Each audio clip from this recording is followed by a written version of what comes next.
Oh, we're here now.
The liberals are making.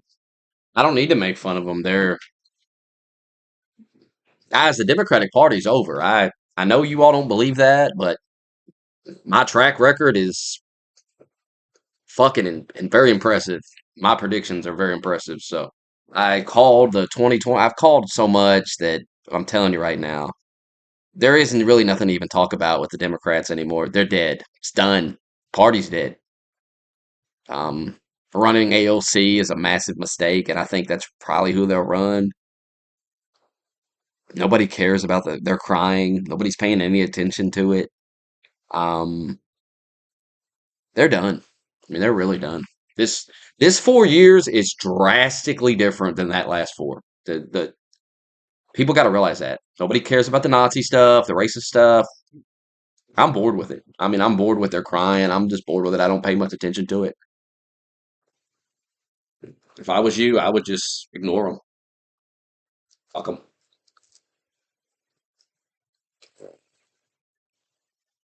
I mean, they're doing this thing now where they're crying about the prices. A couple of weeks ago, they told us the prices were fine. I mean, they're clowns, bro. Clowns. I can't clown them more than they're clowning themselves. You know what I mean? They're at a point where there's really nothing left for me to say. Like it's just look at them. They're a joke. If you can't see they're a joke, then there ain't nothing I can say to make you see it.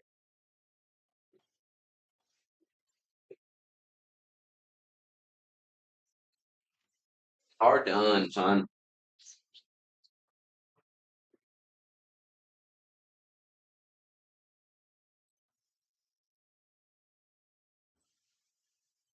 They are finished. That ain't my goddamn food, motherfucker. Go lay down. Get out of my face. The nerve of you to even walk over there like you're about to do something. I wish you would take my fucking pizza. I wish you would. Get your fucking ass down. Don't even think about it.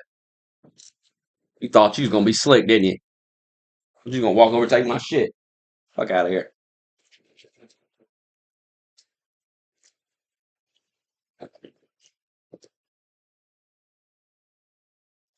There won't be no blue wave. Definitely not.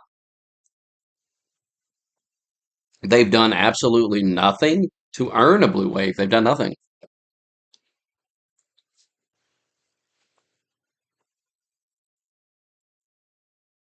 All Trump has to do is keep his promises, and the midterms are locked.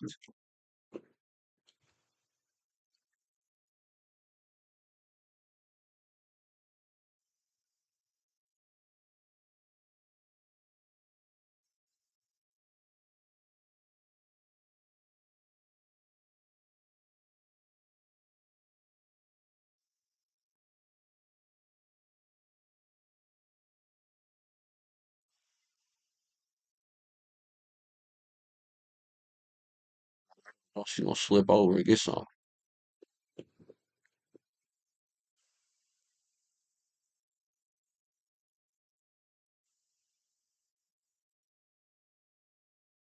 See Kamala blaming her husband for losing.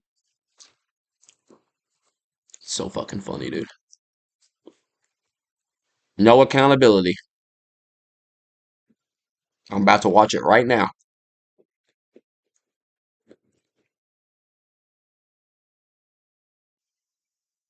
I want to watch the Trump interview first, though. How long is this? The whole interview right here?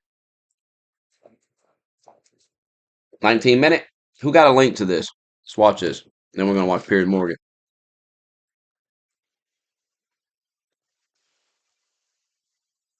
I guess it don't matter what we watch first. Fuck it.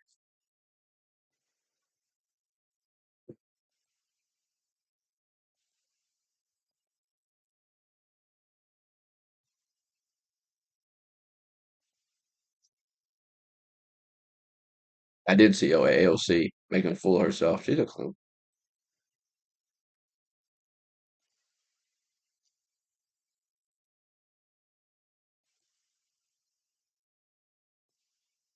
Which one is it here? This one? Is it this one? Second one there?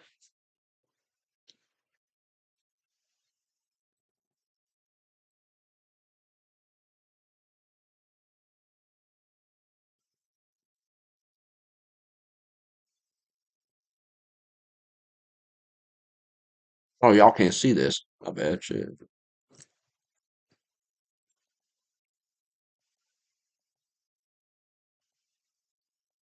Which one is it here?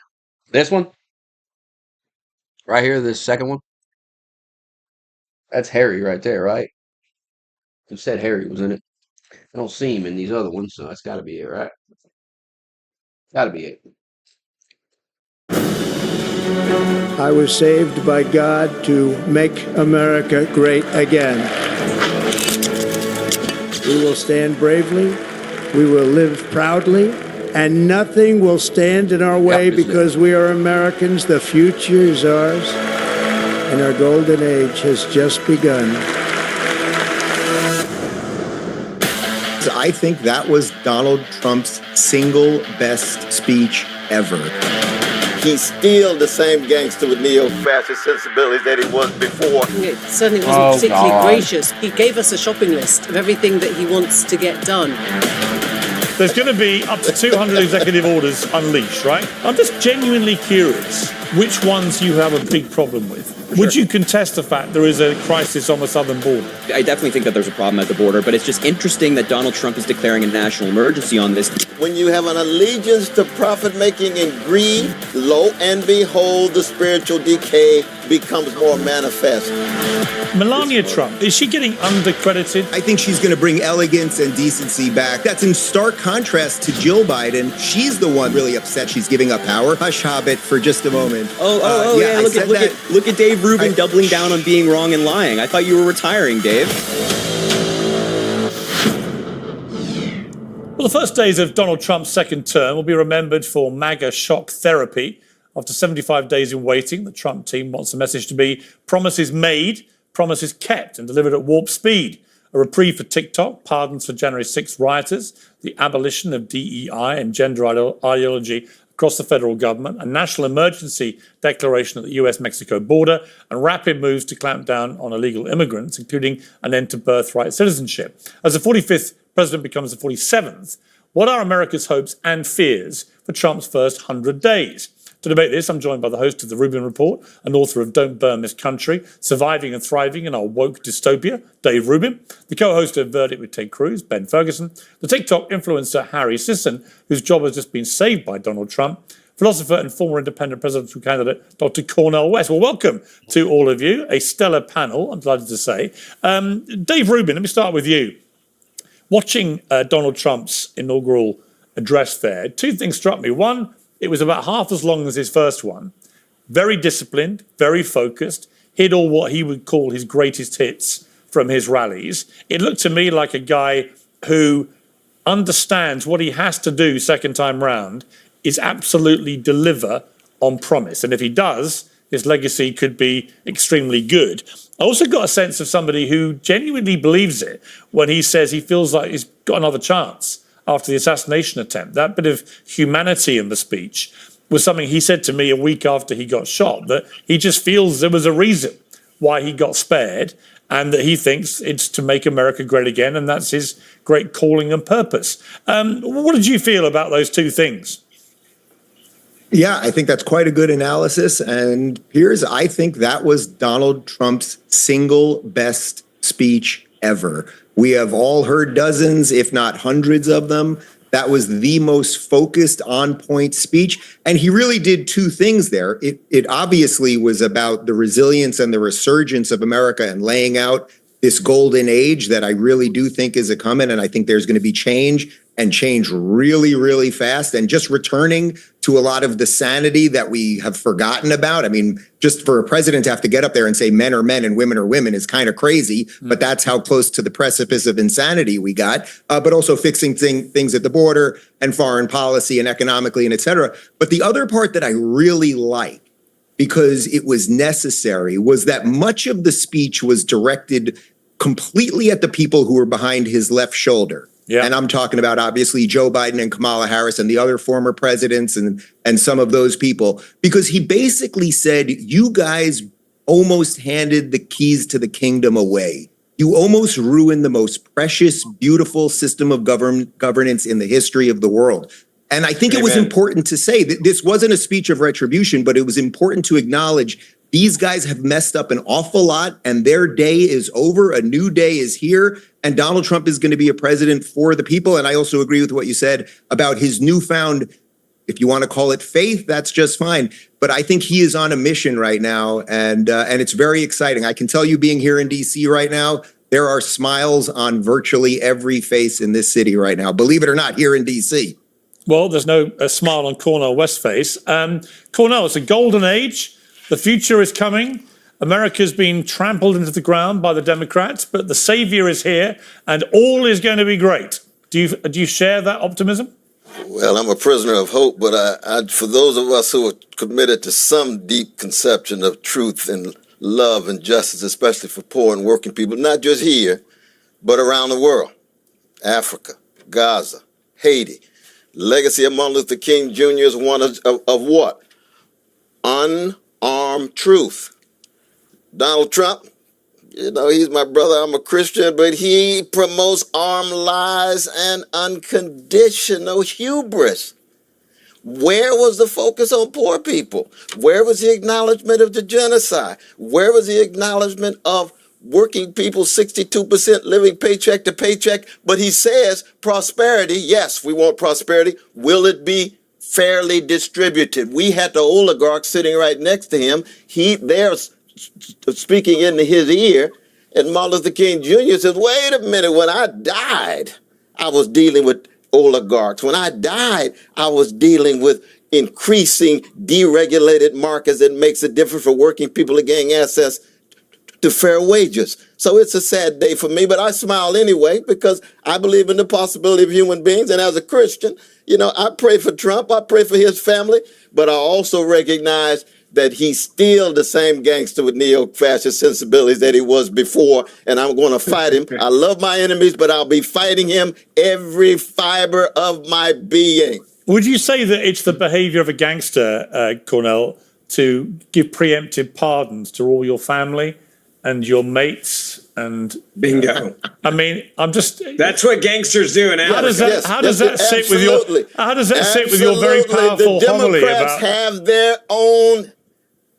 The Democrats have their own gangsters, brother. They got their own genocide Yes. promoters and so forth. And not only that, there's a gangster in each and every one of us. The question is whether we're willing to push it back and allow the best of us. That's the legacy of Martin King, but not just King. That's the legacy of Jesus of Nazareth, my brother. Okay, let me bring Ben Ferguson in here. I mean, I do think the best thing that could possibly have happened for Republicans is not just that Trump obviously got elected again and in such overwhelming style, especially winning the popular vote, which kind of killed all argument, stone dead, but also that he did it in a way, and this was clear from the speech, which resonated with so many people that Cornel doesn't seem to think were remotely Trump's getting a lot done. impacted He's or barely been affected in by there this. but a couple Because of he had a days. lot So of that's what I'm poor saying. Like, it's just a Americans bunch of queuing lying up to and vote for hoping him, and shit. And actually, it's kind of who pathetic. raced to the ballot box because in Trump they saw someone who does care about them. I don't agree with Cornell there. What did you feel? With all due respect, Cornell, I don't think you were listening, because the people in this country that are living paycheck to paycheck, they voted in overwhelming numbers for Donald Trump.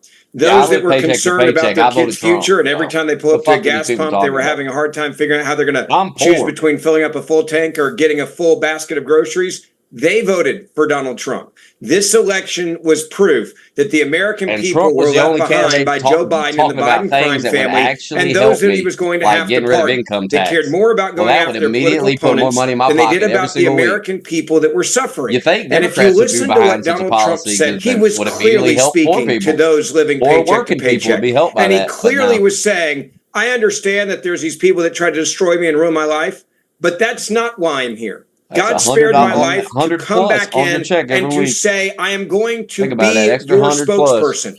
He said it last night in his campaign rally, basically his last event of his life, where he was sitting there saying, I am here for you, not for me. I think he's a different man than he was in 2016. I think anyone that watched that speech and listened to it felt hope today. I think if you're an American that's struggling, a single mom that's struggling today, someone whose kids in a failing school, in my hometown, for example, of Memphis, Tennessee, where Martin Luther King was gunned down on this MLK Day, the majority of the schools there are failing. And what has Donald Trump said? We have to do better. We have to do better for the Hispanic American community, the African American community. We have to give you safer neighborhoods, safer streets, and a secure border. And if you're looking at that president, Donald Trump of 2025 is very different than Donald Trump of 2016 and 17 and 18 and 19. This is going to be a different administration. Yeah, I think that's highly likely. But Harry says, and I can see you grimacing and pulling all sorts of faces there. And look, you've been... Good to see you too, Piers. Great to see you. Always good to have you on Uncensored, even though you've been wrong spectacularly about almost every single thing you've said in the last calendar year. But we'll gloss over that. As Cornell would say, I forgive you, my brother. It's fine. For just being so wrong the entire time. But I do want to play you a clip from December 2020 when Joe Biden was asked by Jake Tapper at CNN about rumors that Donald Trump might issue some preemptive pardons before he left office. President Trump is reportedly considering a wave of preemptive pardons. Does this concern you? I expect him to get the prices down in 2 days, bro. I'm not a fucking retard. Well, it concerns me in terms of this motherfucker spent 4 years fucking it up. And now the people that sit there and gaslit you about it want to say, oh, he didn't get the prices down. Well, you told me the prices weren't even up, motherfucker. Now you going to tell me?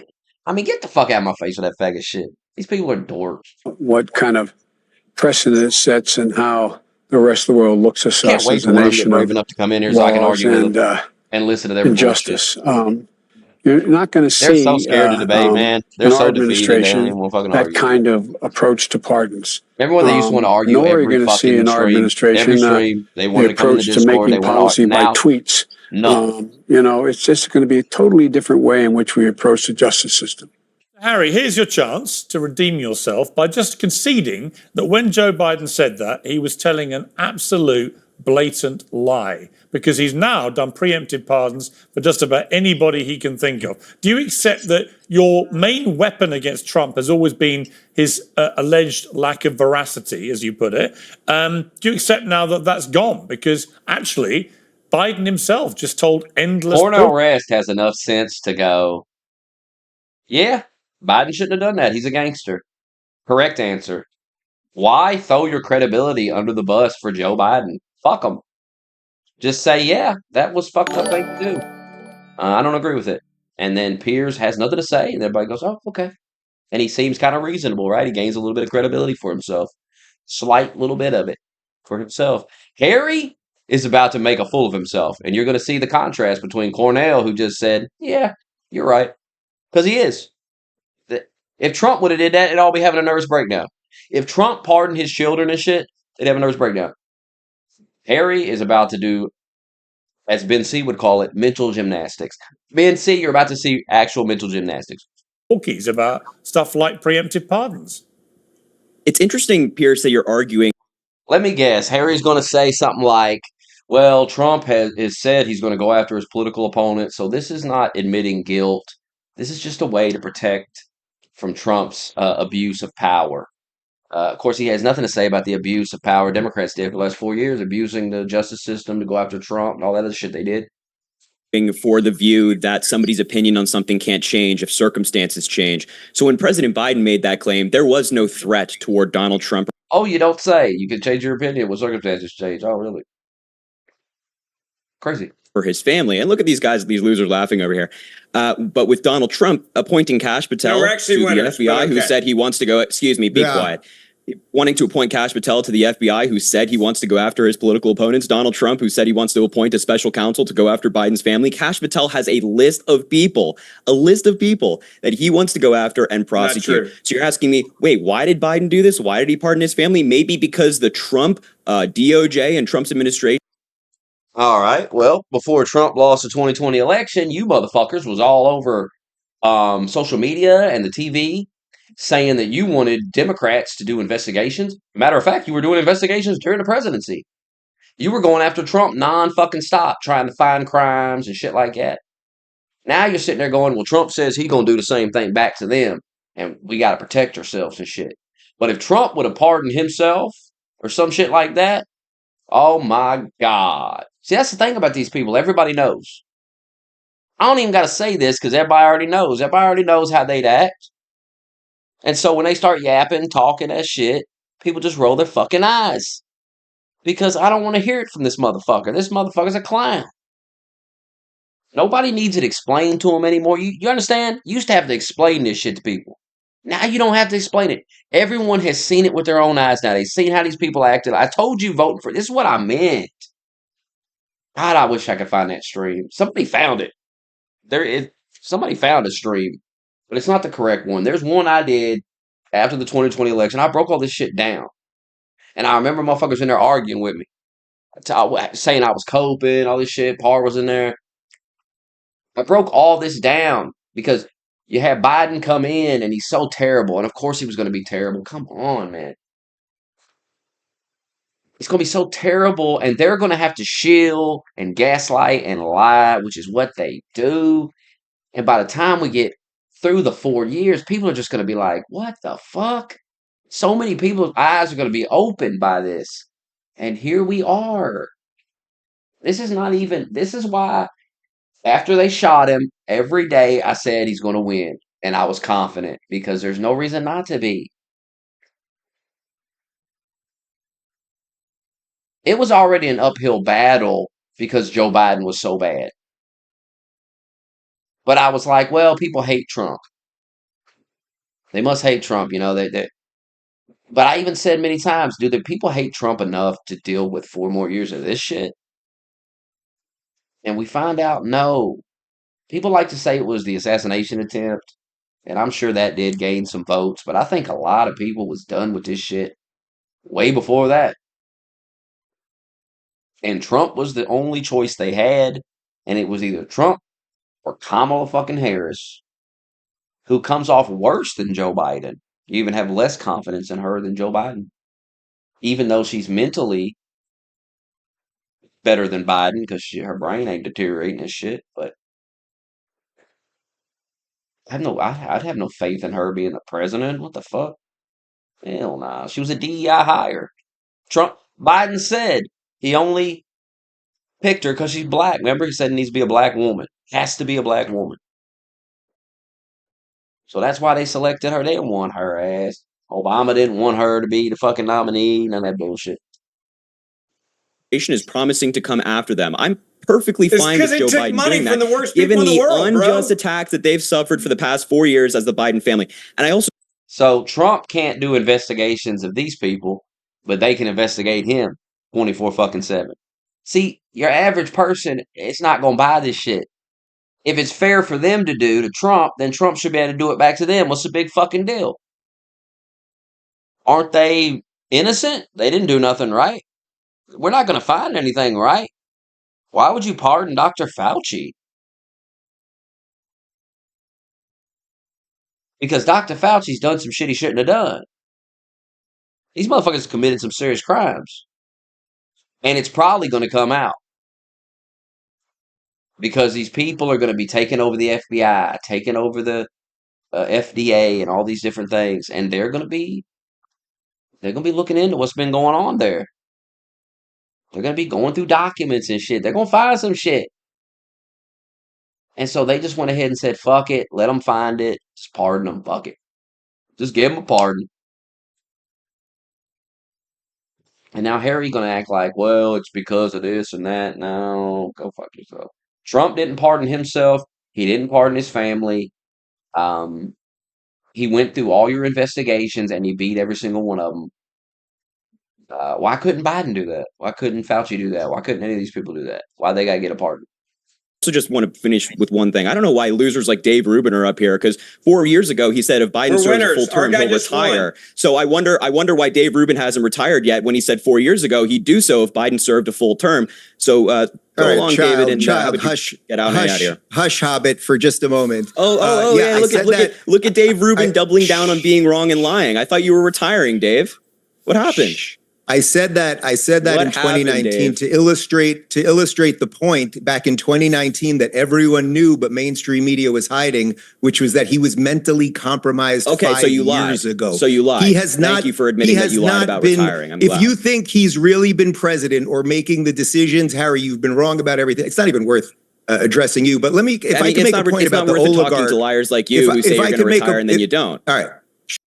It's now came out, the reports are coming out that Biden wasn't running anything. He didn't know what he was signing. This is all proven now. They're all criminals. That's why they pardoned themselves. They gave themselves preemptive pardons. There's no point in trying to debate no more, Harry. That's why Cornel West had sense enough to go, yeah, he's a gangster. Cornel West got sense enough to not embarrass himself on the television like this. But Harry is going down with the shit probably because Harry's getting a fucking check. And when a motherfucker's writing your check, you're going to say, fuck it, I'll shield for this motherfucker to the end, I guess. Because that's who's paying the bills. If I can make a point about referencing what Cornell said about the oligarchs, it's I think a little bit of low resolution thinking to look at the people standing behind. Like Harry don't got to go get a real job, do real work. He's got to fucking, he doesn't even have to be a real like content creator, right? Try to be entertaining. He literally is paid to lie and shill for Democrats. That's easy. Hell, I could do that. I could do it better than him. They ought to pay me. I could do a better job. I could think of better things to say. I'd actually put some effort in it. I'd actually sit and think about like, okay, how do I sell this party to people? How do I defend this shit? There's a better way than this. It's definitely a better way.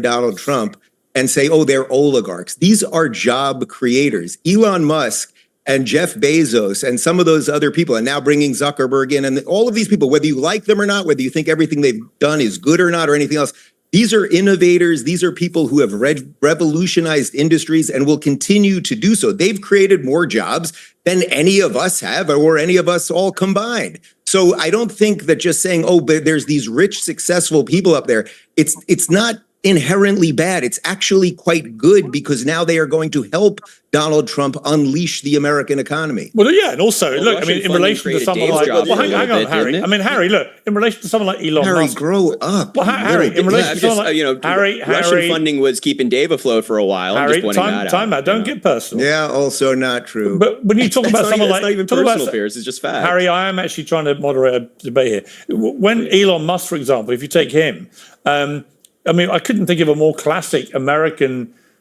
immigrant success story than a guy who comes to America. He creates some of the biggest, most successful companies in the history of planet Earth, almost all of which are specifically designed to help planet Earth, whether it's Tesla with green energy cars or Neuralink or SpaceX or whatever it may be. The idea that anyone like you would have a few years ago said there was inherently a big problem with somebody like Elon Musk, given what he's done for America, would be unthinkable. And yet now you do, because now he supports Donald Trump. You'd have to radically change. Hold on. I have no problem with any of Elon Musk. I'll let Cornell answer that, actually. Cornell? No, the point is this, though. We're talking about a system. Carnegie came from Scotland with hardly a dime and became a multi-millionaire. He was an They do need oligarch better people during the shilling for them. They Gilded need it bad. Age. He was a They robber do. baron. He had a system in which he was able to ascend to the top, but it was predicated on capitalist processes such that working people had tremendous difficulty gaining access to wages. They need a Trump type and it of was guy. They need a predicated guy to on come in from the tremendous outside, power maybe over from the business politicians. world, Now, does Hollywood or does something, Musk have tremendous influence and over run for politicians? president. That's what they Does need Bezos and so others? much. Of course they do. And what's interesting about this is, if Brother Trump had lost, he would have said the system is rigged. Both of the candidates with gangster elements in both parties were tied to billions of dollars. 90 million fellow Americans decided what? Not to vote at all. So I'm not denying that working class Americans would vote for Trump, because if the only alternative is a milquetoast Biden, then what other choice do you have? Many of those folks have voted for Bernie Sanders, have voted for Obama.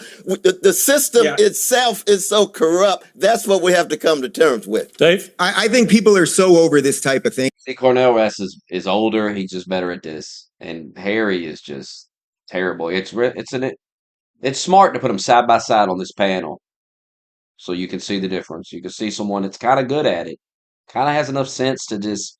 Sometimes you got to agree. Sometimes you got to look at the opponent and say, yeah, you're right with that one. Because then you show people, okay, this guy's got sense, If this guy says some real shit, he's not just going to sit there and argue because he's on the opposite side, because that's dumb. That's retarded. And that's what Democrats keep doing, where Trump say some real shit and they'll sit there and argue about it. Well, what the fuck we arguing about? He's right. He's right. What the fuck we arguing about? And they want to argue about everything. They got to argue about it all. They got to resist it all, no matter what it is. That's why we always used to say if he cured cancer, they'd get mad about it. They'd fucking oppose it. They'd be pissed. Because that's resistance mindset. But that's not going to win elections, because you look retarded. When he's like, we can't have illegals running around our country killing our citizens. And people say, yeah, that makes sense. And then they get on TV and go, no, that's not even happening. He's exaggerating. And it's like, dude, what are you even doing? What are you even doing? That's one of those things you're supposed to say, yeah, we can't have illegal people coming in this country just killing our people. Shit, that's crazy. We got to deport those people. That's an easy one. That's an easy one for you to just go, yeah. But you got to argue about every goddamn thing like a fucking moron. Thinking. It's like there defending are so Biden. many millions. Biden is super unpopular. He's destroyed everything. He's fucked up everybody's money and shit. You gotta stop defending Biden. You gotta move on from that. Any Democrat influencer that has any sense is going to throw Biden's ass under the bus and throw Kamala under the bus. That's what the Young Turk guy's doing, because he sees the truth. He sees that that's not you. That shit ain't gonna work. If you want to keep your audience, you're gonna have to fucking stop that shit. Of people in This America dude's a fucking who are clown. so Nobody likes him. Harry's getting paid a check. Harry don't give a fuck. He's paid to do this shit, and that's what he's gonna do. He ain't worried about clicks or viewers or whatever the fuck. That's not where his money's coming from. His money's coming from shilling for Democrats. Get on there and lie. Just outright fucking lie. Make a fool of yourself. And we're going to give you God knows how much money. How much per video. How much to go on Piers Morgan and get annihilated. unbelievably excited right now, and we are about to see an 80s style revolution and reignition of the American dream. I think we are going to see booms in every industry across the country. From entertainment to manufacturing. He talked about cars again today and automobiles. We are going to see people dream again. You know, we have been in a 4-year lull. We've been in a mini depression as a country because we ushered in all of the worst socialist ideas. I hate to tell Cornell, but capitalism is the best system out there to free the people. And we are going to usher in capitalism. We're going to deregulate. Biden was absolutely a socialist. He was a socialist. Oligarchy is not free markets. Oligarchic markets are not free markets at all, and Biden's no socialist. There's no socialism. He's a communist. He's a Marxist. He has all three in there. When you go after your political opponents and you raid their homes, Cornell, that is what socialists, Marxists, and communists do. When you have to give out pardons to your entire family, that's authoritarianism. When you have to get, I said it's different elements. You have socialism, communism, Marxism. That is the Democratic Party right now. But the part that I am truly shocked that the two of you still don't understand is why Donald Trump left in 2020, and a lot of people didn't like him, and he came back now, and people absolutely love him. And what you're missing, and part of me is shocked, and part of me is glad that you're missing it, because it means you guys don't know how to fight him, is that Donald Trump understood that there were people that were hurting in this country, and they were hurting so bad because of the policies that put Hunter Biden and James Biden and the Biden family ahead of the American people. When they weaponize, again, if that's what you see. Harry's insulting. He lied to him. No, Harry. No, child. I'm a grown-ass man, Harry. And I know the economy's fucked up. And I know. Stop, Harry. See, that's why you lost the election. That attitude right there. Oh, y'all got lied to. You're too stupid to know you're getting lied to. You know? No, I don't need somebody to tell me that I got less money in my pocket and there's all these problems. I can see it with my own fucking eyes. Trump was just saying shit that we already seen. We seen that shit long before Trump said anything about it. I'm tired of these people talking about how somebody, Elon, oh, you were only saying that because of Elon. Nah, motherfucker, I was saying that 6 months before Elon was saying it. Shut the fuck up. You don't even watch. Go fuck yourself. You're supposed to play pretend because you don't watch. Fuck out of here. Trump lied to him about the economy. No, Harry. No, Harry. Fucking idiot. Why you lost. Because what you don't understand is when you weaponize the government the way that he did, when you go out there and the very last thing that you'll be remembered for is taking your criminal actions and covering them for your family. The last thing Joe Biden ever did in politics was give pardons to his criminal family members, Fauci and others on January 6th. The reason why he lost, the reason why Harris lost, is because they didn't give a crap about the American people. And it was so clear they didn't at the end. Dude. And that is exactly why you lost. And if you guys aren't paying attention to that, you're going to keep losing. I'm thankful for that. But if you don't understand, this is how you lost America. I'm not here to defend Biden. All right, I'm not defending Harris. I'm not defending the Democratic Party. I agree with elements of what you said. I just told you that one of the reasons why Trump won is because he poses as if he's a kind of populist because of the milquetoast neoliberal Democratic Party that didn't speak to working people, didn't speak to poor people, wars around the world, genocide in Gaza. I'm not a defender of it. Cornell, don't put me in that space. All right, but Cornell, don't put me in that space. I can tell the truth about the Republican Party and their greed. Cornell, I do need to have one thing clarified. What is the milquetoast reference? Yes. What's milquetoast? Spineless, no backbone, no principle, lacking in integrity and character. But did you vote That's for true him? for both parties. That's all I'm saying. Did From you Martin vote? Luther It's a great phrase. I just haven't heard it before. Integrity, honesty, decency, character. You don't see it in Trump. Cornell. You don't see it in Biden. You do. You don't see it in either party. Vote for Joe Biden. Cornell, we just disagree on that. But we'll see. Okay, I want to ask Harry. Okay, look, I want to ask Harry this. Did he vote for Joe Biden? Let me ask Harry this question. Harry Sissons, there's going to be you say what? Hang on, Did you vote Cornell, for Joe Biden? Hang on, guys. I'm going to Harry. Harry, there's going to be an executive order. I voted for myself. Cornell, time out. I'm going to Harry for a question. Okay. Here's my question for Harry. There's going to be up to 200 executive orders unleashed, right? Many have already been signaled. Many have already been announced. Some were in the speech, some afterwards. We know what a lot of these things are going to be, Harry. I'm just curious, genuinely curious, which ones you have a big problem with, right? For example, would you contest the fact there is a crisis on the southern border?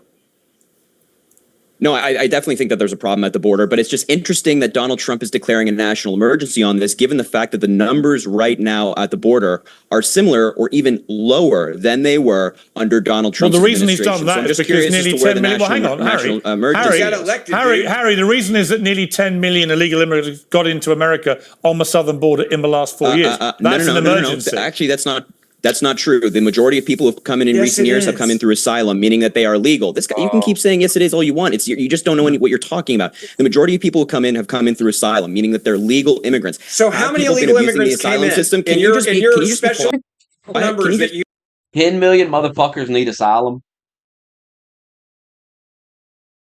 Like, we're not stupid, Harry. I'm a grown man. They're gaming the system. They're saying they need asylum. Grow up. This is what I mean. Dave Rubin's right. He's a child. You think like a child. I know how people are, Harry. I've been around. I've lived a life, Harry. I've been around a little bit. So I know motherfuckers are going to sit there and say that they need asylum. If that's how I get in America, then I'll say I'm running from danger and shit. 10 million motherfuckers are running from danger? The fuck? You find in some special place. Can you just out of your ass? Where? How many just came stop in? talking. Just stop. Nobody needs to hear you speak. No, I want to know how many you think the came in majority illegally. of people come in through asylum. Now, Joe Biden tried to rewrite the asylum laws to make it harder for people to claim asylum improperly, and Republicans like Donald Trump blocked the bill. So it's fascinating to me that this is Donald Trump's day one executive order, and it's also for this Ferguson guy over here who's saying, can you be quiet for 5 seconds? You just agreed with me, Harry. Still shilling that terrible bill. We did a whole stream on that. There was tons of shit in it. This bullshit. I mean, look into shit, for God's sake. So all these people do is say, oh, you said we had a border bill, but Trump called around and Republicans didn't vote for it. It sucked. We already know, Harry. We already know about that bill. Stop pushing. Like, update the lies. You got to come up with some new fucking lies, man. He's just still pushing the same bullshit. Harry, to be fair, hold on. Harry, to remind you, the first thing you did was, and it's too late. By the way, you can't decide to do something about the border in the final year of your presidency. You let things run wild the first 3 years, but that final year, I'm gonna do something now. We're gonna do something about this now, right before the election. Like, we're fucking stupid, and he gets the border crossings down right before the election. We're supposed to fall for that. And nobody wants these motherfuckers with these apps and all this shit they've set up that people are just, enough. How many motherfuckers we need coming in here? Jesus Christ. It's a bit out of control. And you've been letting rapists in and shit out there. There's too many stories about some illegal guy. That dude that set that woman on fire in the train wasn't illegal. Like, it's insane. The amount of stories of these people committing some type of violence. And that's just the violence. What about all the scam and the theft of money and property and God knows what other crimes are being? It's not just murderers and rapists. Some motherfuckers are coming over here scamming and doing this and doing that.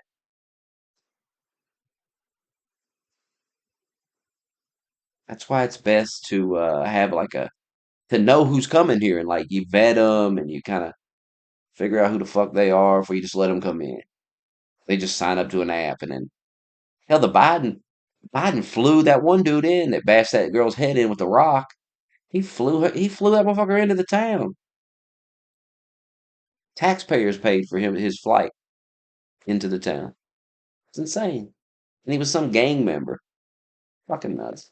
Agree with me, there's a crisis on the southern border. So why wouldn't you agree that there should be an emergency order? Well, I'm just curious as to where the emergency is. I think there's a crisis of the law. The law is lacking. I would like to see Donald Trump actually try to rewrite the asylum laws. All right, so you think there's a crisis, but you shouldn't do anything about it. All right. Do you think the cartel gangs should be designated terrorist groups? Yes or no? Sure, no problem. No problem with that. Great. Okay. Wait, can I take... No, hang on. Do you think do you think there should be more than 2 genders in America?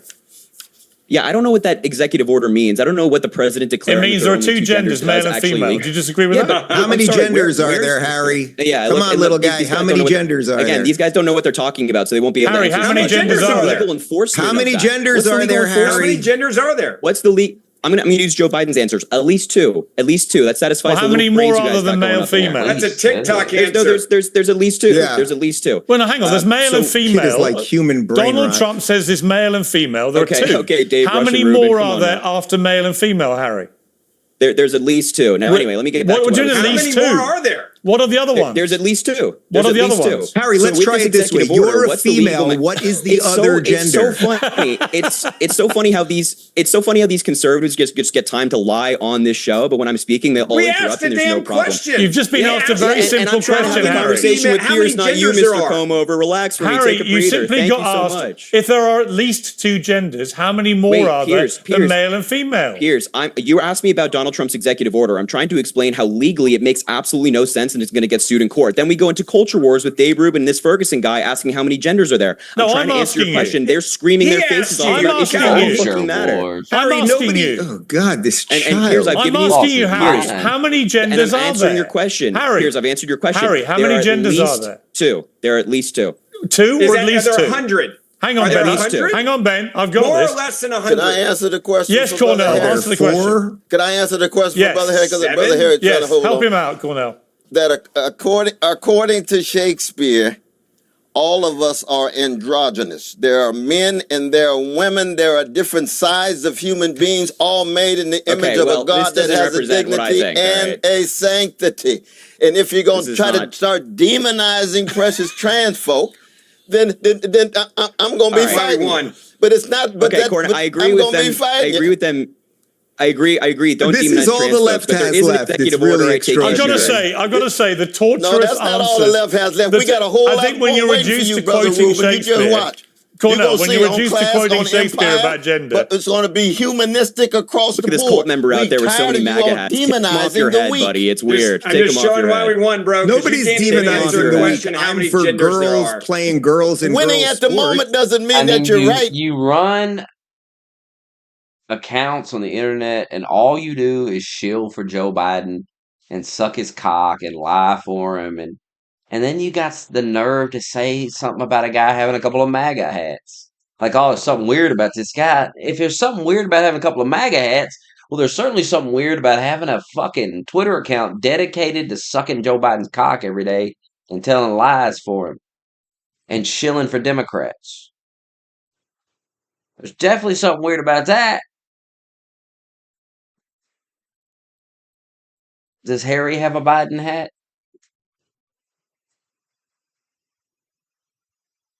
Harry can't answer the two genders. Brother, just because you won at the Dave, moment doesn't mean that you're athletes right. are in college You know sports? that. You know that from Cornell, history. Dave Rubin, how many trans athletes are in college sports? Does anybody know? Anybody If there's one biological male beating a girl in a sport, look it's at one this. too many. This guy has absolutely no idea what he's talking about. Now, can we get back to the executive orders I disagree with by any chance? Yeah, sure. But what about that one, about the two genders? Yeah. I can't work out. Two genders. Let's go back to that. Well, hang on. I can't work out whether you agree or disagree. Donald Trump says specifically, Harry, there are two genders, male and female. That's it. You think there are at least two, which normally means there are more than two. So what are the others? Interpret as you will, but I think that executive order is stupid. Tell me, what are the others? I've given you my answer. What are the others? Baby. You can interpret that as you will. What are the other genders? You guys can run wild with interpretations here. I'm telling you my answer is at least two. Now, on the legitimacy of the executive order, it makes no sense. What's the legal mechanism for enforcement? Harry, that's what I'm This is asking. why I hate TikTok babies. Wait, Harry, when you say there are at least two genders... Be quiet. Ted Cruz's buddy over here with the comb over needs to be quiet. Is Piers talking to you? I simply want to know, Harry. You said you wanted to go back to the list of executive orders, whether you agreed or not. You say you have my answer, Piers. My answer doesn't change. No, but your answer doesn't make any sense. What do you mean? It's stupid. It doesn't make any sense. Piers, you can think my answer doesn't make any sense. You're going to ask me the question again. We're going to go back and forth. I'm going to give you the exact same answer. It makes no sense. This executive order is nonsense. You what you mean by at least two genders. I'm saying at least two. What does that mean?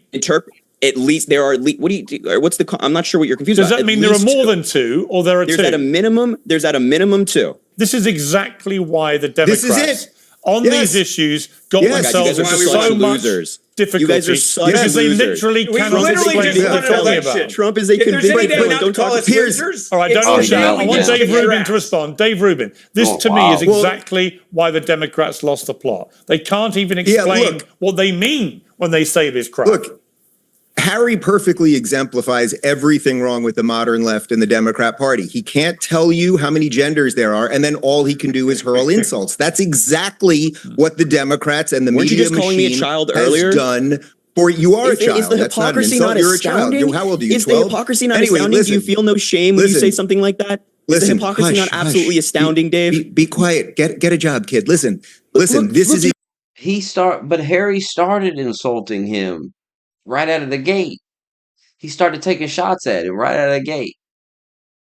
And then when the guy starts insulting him back, then he wants to call hypocrisy. Nah, man. You started the shit. He didn't come in here and start insulting you and then later on cry about it. It would be hypocrisy if he came into the interview and immediately started insulting you. And then later on, after you insulted him, he went, "Oh, you're a hypocrite." It doesn't work when you start it. Look at his face, by the way. He's gone. He's unhinged. He's unfucking hinged. I mean, he's getting this check from the Democrats to shill, and it's a lot of money, but God, it comes with a price. You got to embarrass yourself. Everyone on the internet calls him a faggot. I mean, it's going to take its toll on him. Exactly. You're doing it right now. You're doing it right now. Nonsensical drivel is what everyone hates. Hypocrisy is astounding. Piers, if you may remember, what was it, a few months ago, I think it was a day before Joe Biden stepped down when Harry and I were on the panel, and he was saying how brilliantly sharp and never sharper. He's, oh my God, his brain is so great. Joe Biden is the best. And then the next day, he gets the talking points from the DNC. In all fairness. And he's yes, they pay these people. It's as simple as that. That's why Russia pays conservative commentators. Russia pays conservative commentators. All right, let me ask Cornell. I want to bring Cornell back. I want to bring Cornell back. I want to bring Cornell back. Company funneled right through. I want to bring Cornell back. Cornell, this whole idea of DEI, diversity, equity, inclusion. Trump is on the rampage about this. And I sort of feel he's right. I feel like it went way too far to the extent that mediocrity started to be pushed forward above meritocracy. Do you agree with that? Well, you see, I was never one to be obsessed with DEI. The spirit of Martin Luther King Jr., which is not being manifested in our conversation, which is one of openness, sensitivity, recognizing people can agree and agree to disagree, and recognizing all of us are cracked vessels. And DEI began because of the vicious legacy of white supremacy in America, where you had 100 years of black people enslaved and another 100 years of Jim and Jane Crow. Now, does everybody on this screen agree that slavery and Jim Crow are evil? Yes. Can we get an agreement on that? Of course, but America was not a white supremacist nation. So we had to respond, and we had to do something about it. We had to do something about it. What that meant was there was already some mediocrity in the system before the black folk and brown folk and others came in. It's called white male mediocrity. That had been part and parcel. There was white male excellence too. There was white male mediocrity. And the question became broadening the pool to make sure you had merit and those who deserved assets. But what Cornell, happened when you talk about the social You don't engineering? solve I can former resonate with that. discrimination I can with present resonate. discrimination. I'm not a social engineer. I don't. Cornell, I want fairness. All right, don't talk over each other. Across the board. Okay, I don't want rhetoric. I want fairness across the board. Let me bring in Ben. My question. I mean, I don't dispute. I don't dispute a lot of what Cornell just said, Ben. Other than it wasn't really. But let me say this. Well, hang on. Let me just make the point. I want to make the point. It wasn't really the answer to my question, which was: has the pendulum of DEI swung too far, where actually the same problem that Cornell identified rightly about what was going on in the slavery years, completely right to say that, but has it gone too far now as a corrective tool where actually mediocrity has surpassed meritocracy? And who does that help when that happens? I think nobody. I would say, based on what we just saw out of the Biden administration and leadership, the answer is yes. But I go back to Martin Luther King's dream. If you look at Martin Luther King's dream, his dream was not to have people succeed or fail based on the color of their skin. It was to choose the best regardless of their skin color. And that was the dream he talked about that people seem to have forgotten. It was a dream he talked about in Memphis, my hometown, the day he was assassinated. He talked about the day before. And what his dream was not to have a pie that is, okay, how many transgender people do we have in the pie, or gay, or lesbian, or black, or white, or Hispanic, and have a kumbaya pie. His goal was that you never judge someone based on the color of their skin. His goal was to say the best should lead. The best should succeed. It should be merit-based. It should not be based on if you're black, white, Hispanic, gay, lesbian. I don't even think he could have imagined transgenderism the way we have it now. And that is what you're missing here, is that what Donald Trump is saying is, give me the best and the brightest. Don't give me some kumbaya pie that is a mandate for 17 transgendered and 17 gay and 17 straight and 17 black and 17 white and make up 100 people. He's saying, give me the best and the brightest, regardless of any of that. That was Martin Luther King's dream that he had for this country. And when you do DEI, the way that the left has done it, you're saying, no, we only want these certain things first and foremost, and everyone else shut up and sit down. That is not the American dream that Martin Luther King had. Yeah, I mean, Harry Sissons, how can you disagree with that in all good conscience? I don't even know what the hell he just said. He just ranted for like 2 minutes about absolutely nothing. Oh God, he just ranted for 2 minutes about you don't absolutely understand what he nothing, said. It was pretty damn clear, dude. Look, he wants to bring up MLK and his dream, and the idea that he supports Donald Trump while simultaneously supporting MLK is laughable. I think we need to have opportunity for everybody. We need to have opportunity for everybody. Just I'll explain it if you just stop talking. Nobody needs to hear you speak 24/7. I guarantee it. Donald, it's just ironic that he supports Donald Trump and MLK because, a lot of Donald Trump's policies are directly hurting a lot of the people that MLK advocated for. Even if you're talking about working class Americans, I'm happy to tell you again, if you would stop talking. Working class Americans, like with tariffs, for example, MLK spoke extensively about helping middle class Americans come up through the ranks. With these tariffs, it's just going to raise costs for everybody. All these folks have complained about high prices for 4 years. Which tariffs? 25% tariffs on Canada, where we get a bunch of our lumber and our oil, for example, that'll make everything more expensive, and 10% more tariffs on China, 25% tariffs on Mexico. My God, this stuff is going. Every major economist agrees that this stuff is going to raise prices. So when you're saying, I support MLK and I support Donald Trump, please acknowledge the hypocrisy of yourself, and also have some self-control. Have some self-control to not interrupt people all the time. Canada's newspapers today. If you look at what you just said today, what you don't understand is it's called leverage. And if you look at the markets today, they're responding to the idea that there's not going to be a 25% tariff on oil and liquid natural gas. Really, coming because out of Canada. Donald Trump just talked about the one big bill he wants to pass when he gets into president before he took office, and he said that tariffs were included in that. He has not implemented anything that you just described. Oh, so wait, is Donald Trump lying? Implemented Ben, is Donald Trump lying? Is Donald Trump lying about putting in tariffs then? Look, I didn't know. Harry, let me jump in. Harry, if you read a book called The Art of the Deal, which I recommend you read, it's very entertaining. The Art of the Deal actually involves knowing how to leverage. Right? It's a key part of doing business. Is that you don't always show your hand off the top.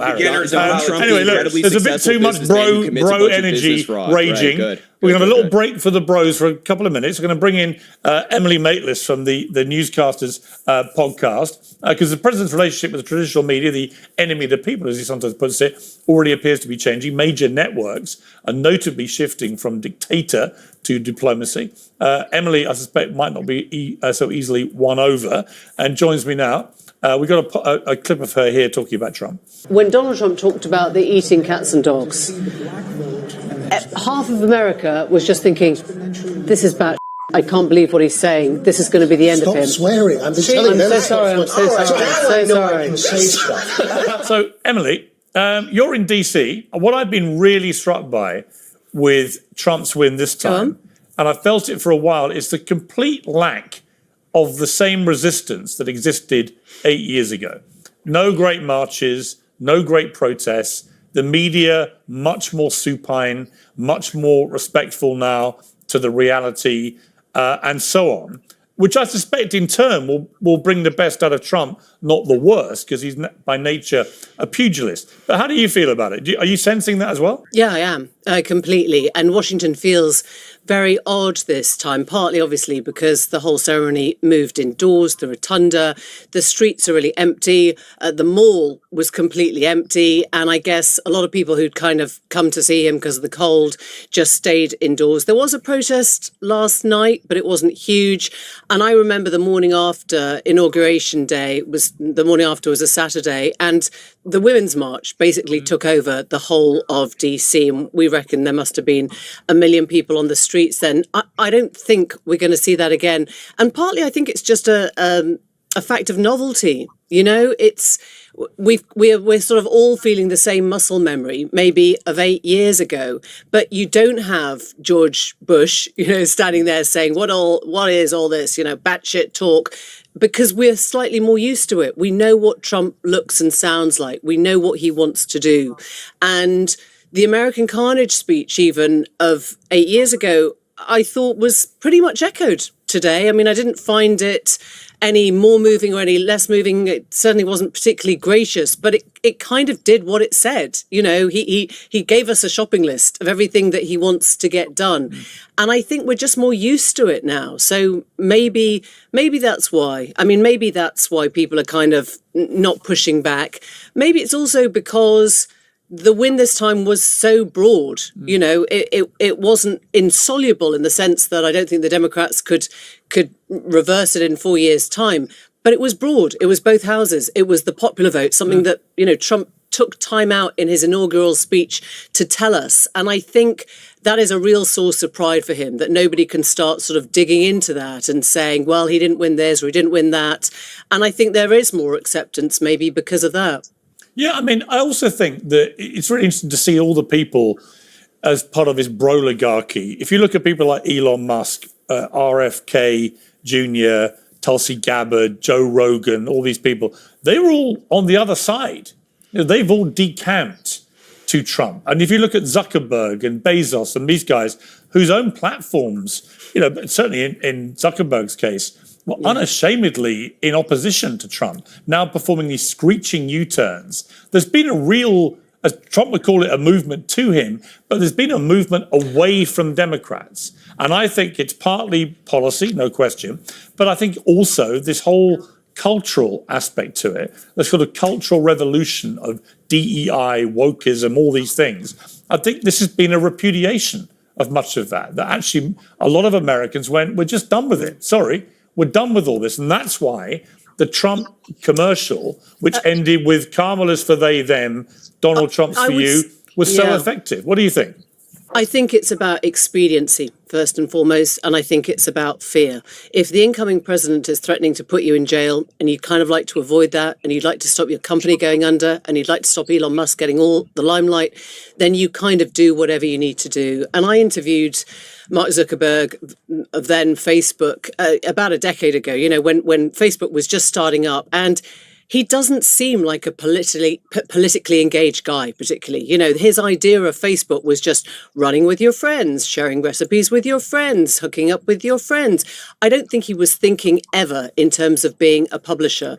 And so in some senses, when the diktat came in the first time round from Biden, from lawmakers during the first Trump era of like, how did you let this happen? How did you let democracy, you know, get overturned? How did you stop fact checking? I think he brought in the fact checks slightly against his natural will. And I think now he's very good at going with the political wins. He's a businessman. He wants to do whatever keeps the people in power happy. But it's really interesting that while we've been sitting here watching, you know, the bros, the sort of the broligarchy behind Trump, if you're not part of that, but you are part of the tech circle, you know, if you're watching this from Davos, you're kind of scared. You're thinking, why aren't I there? Why aren't I part of that? Am I losing out because I'm not getting the same vibes that the sort of the six chosen ones are coming? And, you know, some of them, I'm hearing stories, some who are very well connected, who have been very strong Democrat supporters, weren't actually getting enough support from Biden in the last 4 years of the administration. No. They weren't getting help on the kind of stuff that they wanted help with. We're going to play a clip of Steve Bannon on this very issue because he's really against the broligarchy and in particular Trump's very close friendship now with the tech oligarchs. Let's take a look. Zuckerberg's, road to Damascus came a little late. It was after the 5th of November. It's very, now he wants to be a bro. He kung fu fights. He's going to UFC. He's got his hair done differently. He's cut. That doesn't hack it with me. That guy will flip on President Trump, and he'll flip on us in a second. When it's convenient for him, he will flip. You called Elon Musk a truly evil person. Yeah. It's a little harsh. He said that the MAGA movement was a bunch of racists and that they should be turfed out of the Republican Party. He may or may not mean that.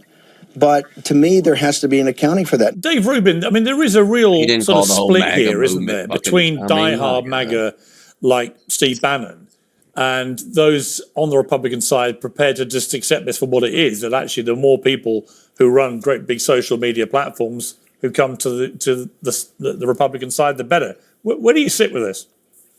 Sure. I'm not sure how big the divide really is. I mean, we had that week before Christmas when everyone was fighting about H-1B visas. I think there is some nuanced version of all of this that they will get to some answer on. But I want to address what Bannon said there about Zuckerberg, because that actually gets to the heart of this. Look, I don't know, like none of us on this panel or really anyone outside of Mark Zuckerberg himself, I don't know what's in his heart. So he had this mea culpa. He's seemingly coming around, but I never heard him say, I'm sorry.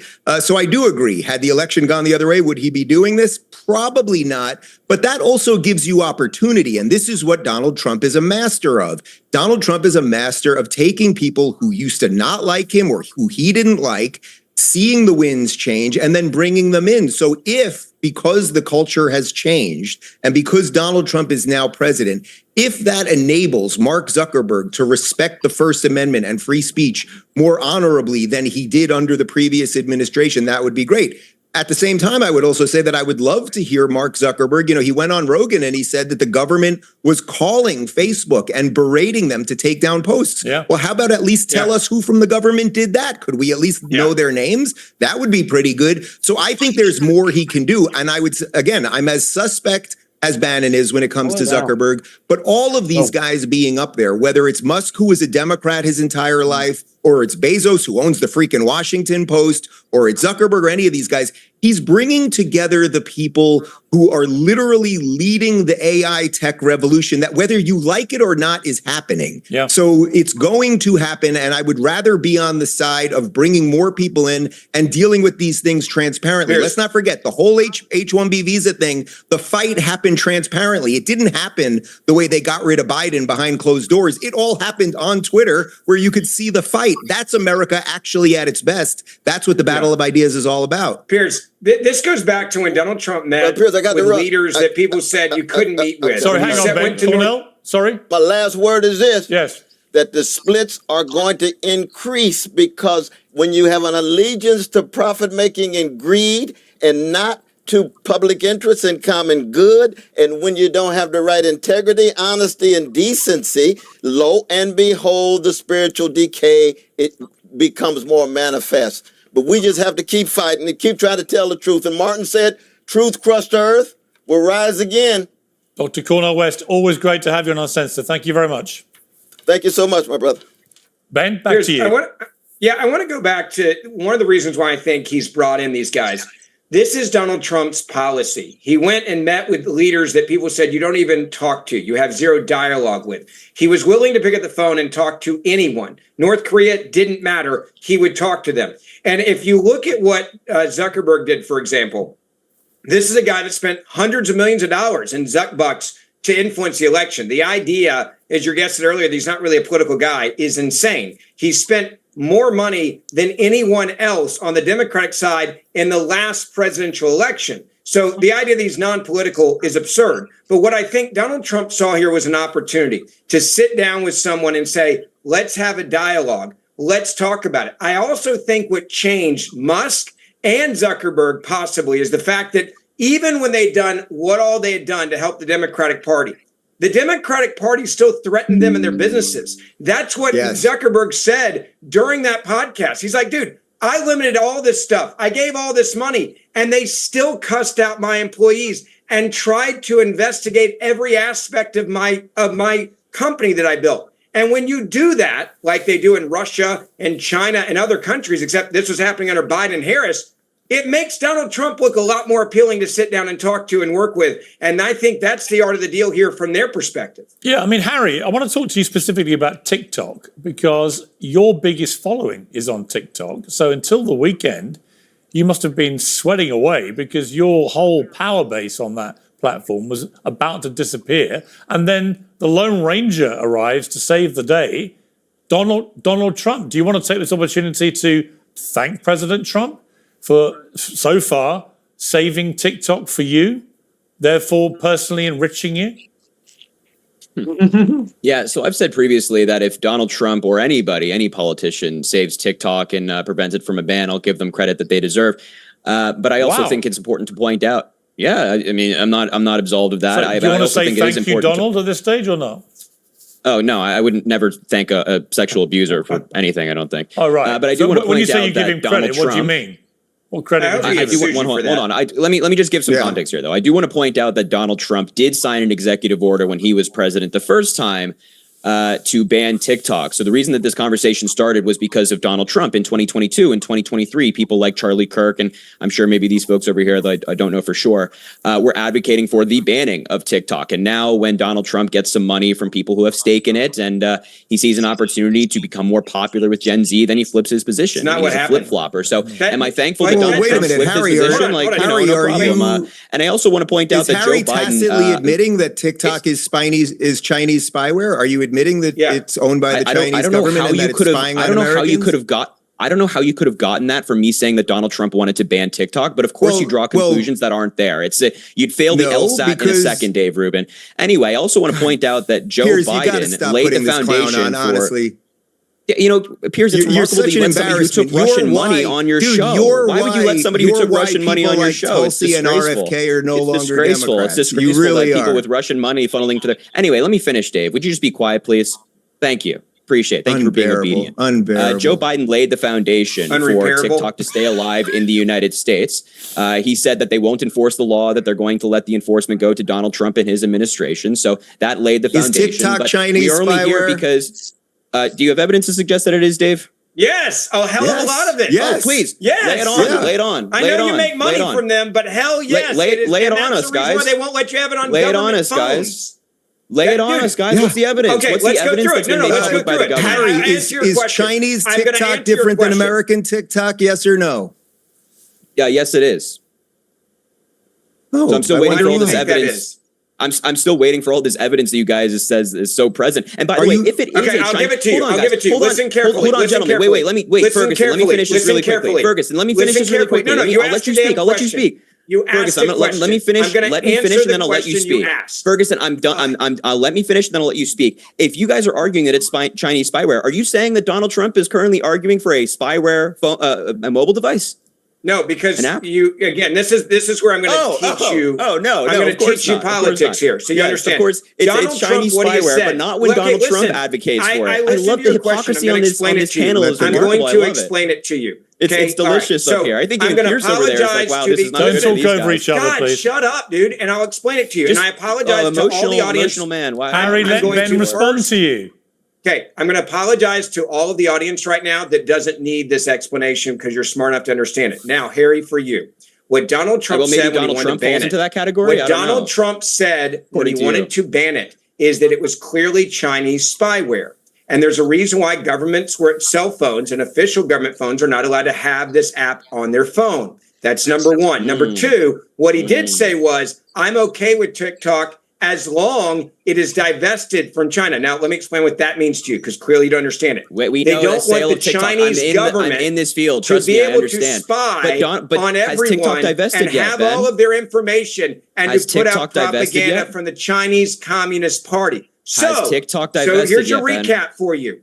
Donald Trump said that if we change who owns TikTok to an American company that's not being controlled by the Chinese Communist Party, also known as the CCP. Again, if you're never going to learn, buddy, if you don't listen, okay? Then you just look stupid all the time. Premise 2 is false. Your premise 2 is false. Your conclusion cannot be true. Again, you can argue in a second, but listen, and maybe you'll learn something. I know you're making all your money from the Chinese Communist Party via TikTok. I get that. And Dave is making his money from the Russians, right? We understand. Dude, shut the fuck up. Piers, this is an embarrassment. I've gotten under his No, skin. because you're just like a Because little rat. you're an Nothing. idiot, we're man. here. Look at We're here trying to Piers, actually isn't it discuss remarkable- important Piers, things. isn't it There's an remarkable to see two unbelievable grown men resurgence of freak out America, right now? This is and great. he brings you on. By the way, dude, Piers, if he you wanna know why I brings wanna you ban on TikTok, because the it's 'cause these guys get a commenters all think platform. you're They're retarded. Okay, Look at that's these, what's look at these really grown going men on here. freaking out right now. This guy's having a mental breakdown over there. Relax, David. No, It's okay. nobody's It's just having a because mental you don't breakdown. have a You're just conversation on the Anyway, issue, listen. dude.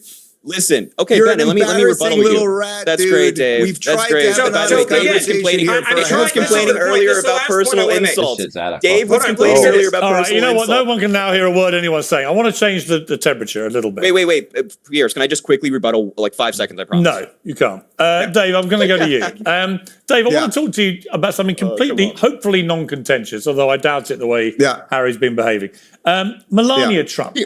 Piers, do you Harry, see that? I'm talking to Dave, Harry. Melania Trump, it seems to me, does not get enough credit for being a great first lady. Right? Whatever you think of Donald Trump, it doesn't matter to me. This is someone who inexplicably never got the covers of the magazines that were rolled out for all the other first ladies. She's become a fashion icon. She looked incredible, I thought, today at the inauguration, as she has done pretty much all the time throughout the campaign and so on. What do you feel? Is she getting undercredited, Melania Trump? Because I think she's great at being a first lady. Yeah, first, Piers, let me apologize to you and your audience for my choice language there. I'm happy to come on your show. Uncensored, there's no problem. Yeah, no, I know. I'm happy to come on your show and debate any leftist or any of these people anytime. I will never come on with this child again. This is utterly fruitless and pointless. Just cry put more, that man. aside. Just cry Dude, more. grow up. Okay. You're a grown as for man. Melania, Just cry yeah, more, buddy. I think Thank you she for was saying actually. that, Dave. I appreciate it. Yeah, I think okay. He just illustrated it once again. As for Melania, I think she was a wonderful first lady. I think she really understands the sort of elegance and the tone of what a first lady is, where she does sort of step in the background and really set the stage for the president to do events properly. She's an unbelievably gracious host. You know, I've met her a few times. And I'm sure you have as well. Yeah. She's an absolutely loving, decent human being. And I would also say, for people that have never seen the 47th president and the first lady together, I have seen them together at dinner when their hands are touching on the table. Yeah. They love each other. No question. It is real. As he even said, I think in the speech today, that she is the person that he turns to. Yeah. And I think that's in stark contrast to Jill Biden, who in many ways was the Machiavellian puppet master of Joe Biden, who she's the one that's probably really upset today that she's giving up power. I'm not totally convinced Joe even knew where he was, but I think she's going to bring elegance and decency back to the office of the first lady. And you know what, Ben? I like what she said on Fox last week, which was that, you know, she offers advice to Donald. He doesn't always agree with it, and that's fine. And sometimes he listens to her, and sometimes he doesn't. I mean, that's like most successful marriages, in my estimation. Yeah. But I do want to play a little clip from Inauguration Day where she looked fantastic, but there was a problem with the hat. Let's take a look. You'll see them come together. He goes in for the kiss, and he just can't actually reach her cheek because of the brim of the hat. That was just a strategic error. That's a wise man right kiss, there. Ben. That's a wise man. You don't mess with your wife's hat on Inauguration Day. He knows who's in charge in that moment. That is the hat and the hair. I'm not messing with your hat. I understand that I will pay for this later. I'm going to give you the air kiss. If my wife was wearing that hat, I wouldn't touch that hat on Inauguration Day either. I do want to say I love first ladies that aren't as political. I love that she finds humanitarian issues to deal with. This is something that Laura Bush, for example, I think did incredibly well. She's 180 from Joe Biden. And look, Joe Biden had a tough job when you're a caretaker 24/7 and having to cover up that your husband is clearly incapacitated. That is a tough place to be. It is. And the American people know that. It's incredibly, but what I think Melania does so well is Melania is someone that she's there to support Donald Trump, and she's also there to protect her son as he was growing up. And I have a lot of respect for that. Yeah, I totally agree. Harry, inexplicably, you've just spent the last 2 minutes grimacing and groaning when we're talking about Melania Trump being a really nice lady who dresses great and is a good first lady. How could you possibly find exception in that? No, I don't care about like you guys talking about her outfits. Like, it's perfectly fine. I'm sure she dresses lovely.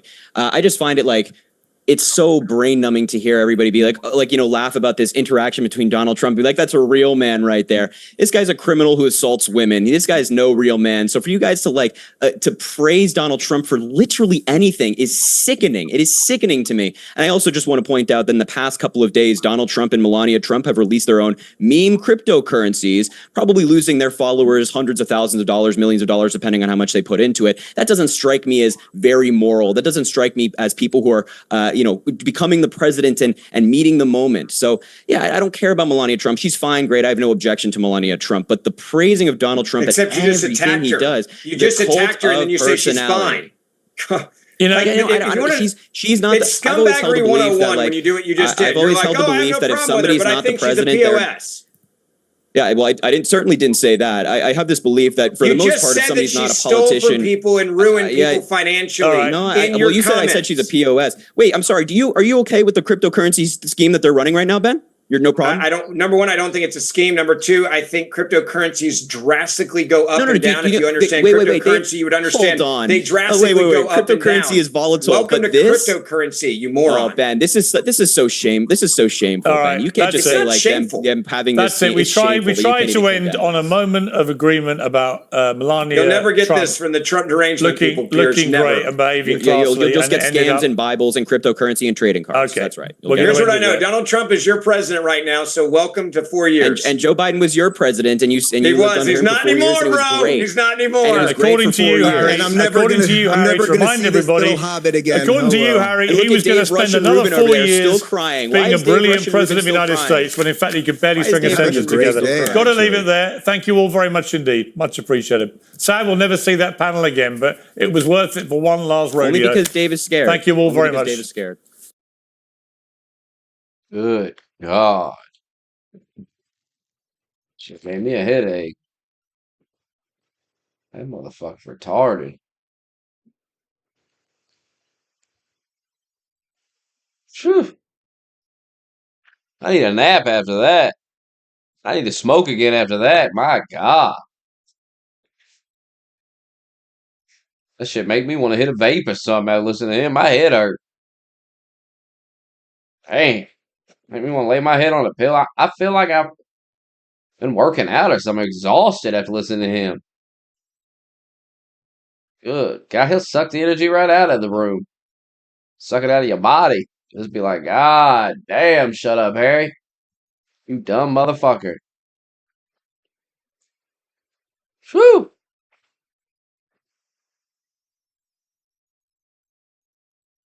That was too much. They need to arrest that motherfucker for something. Make up a crime. Fuck it.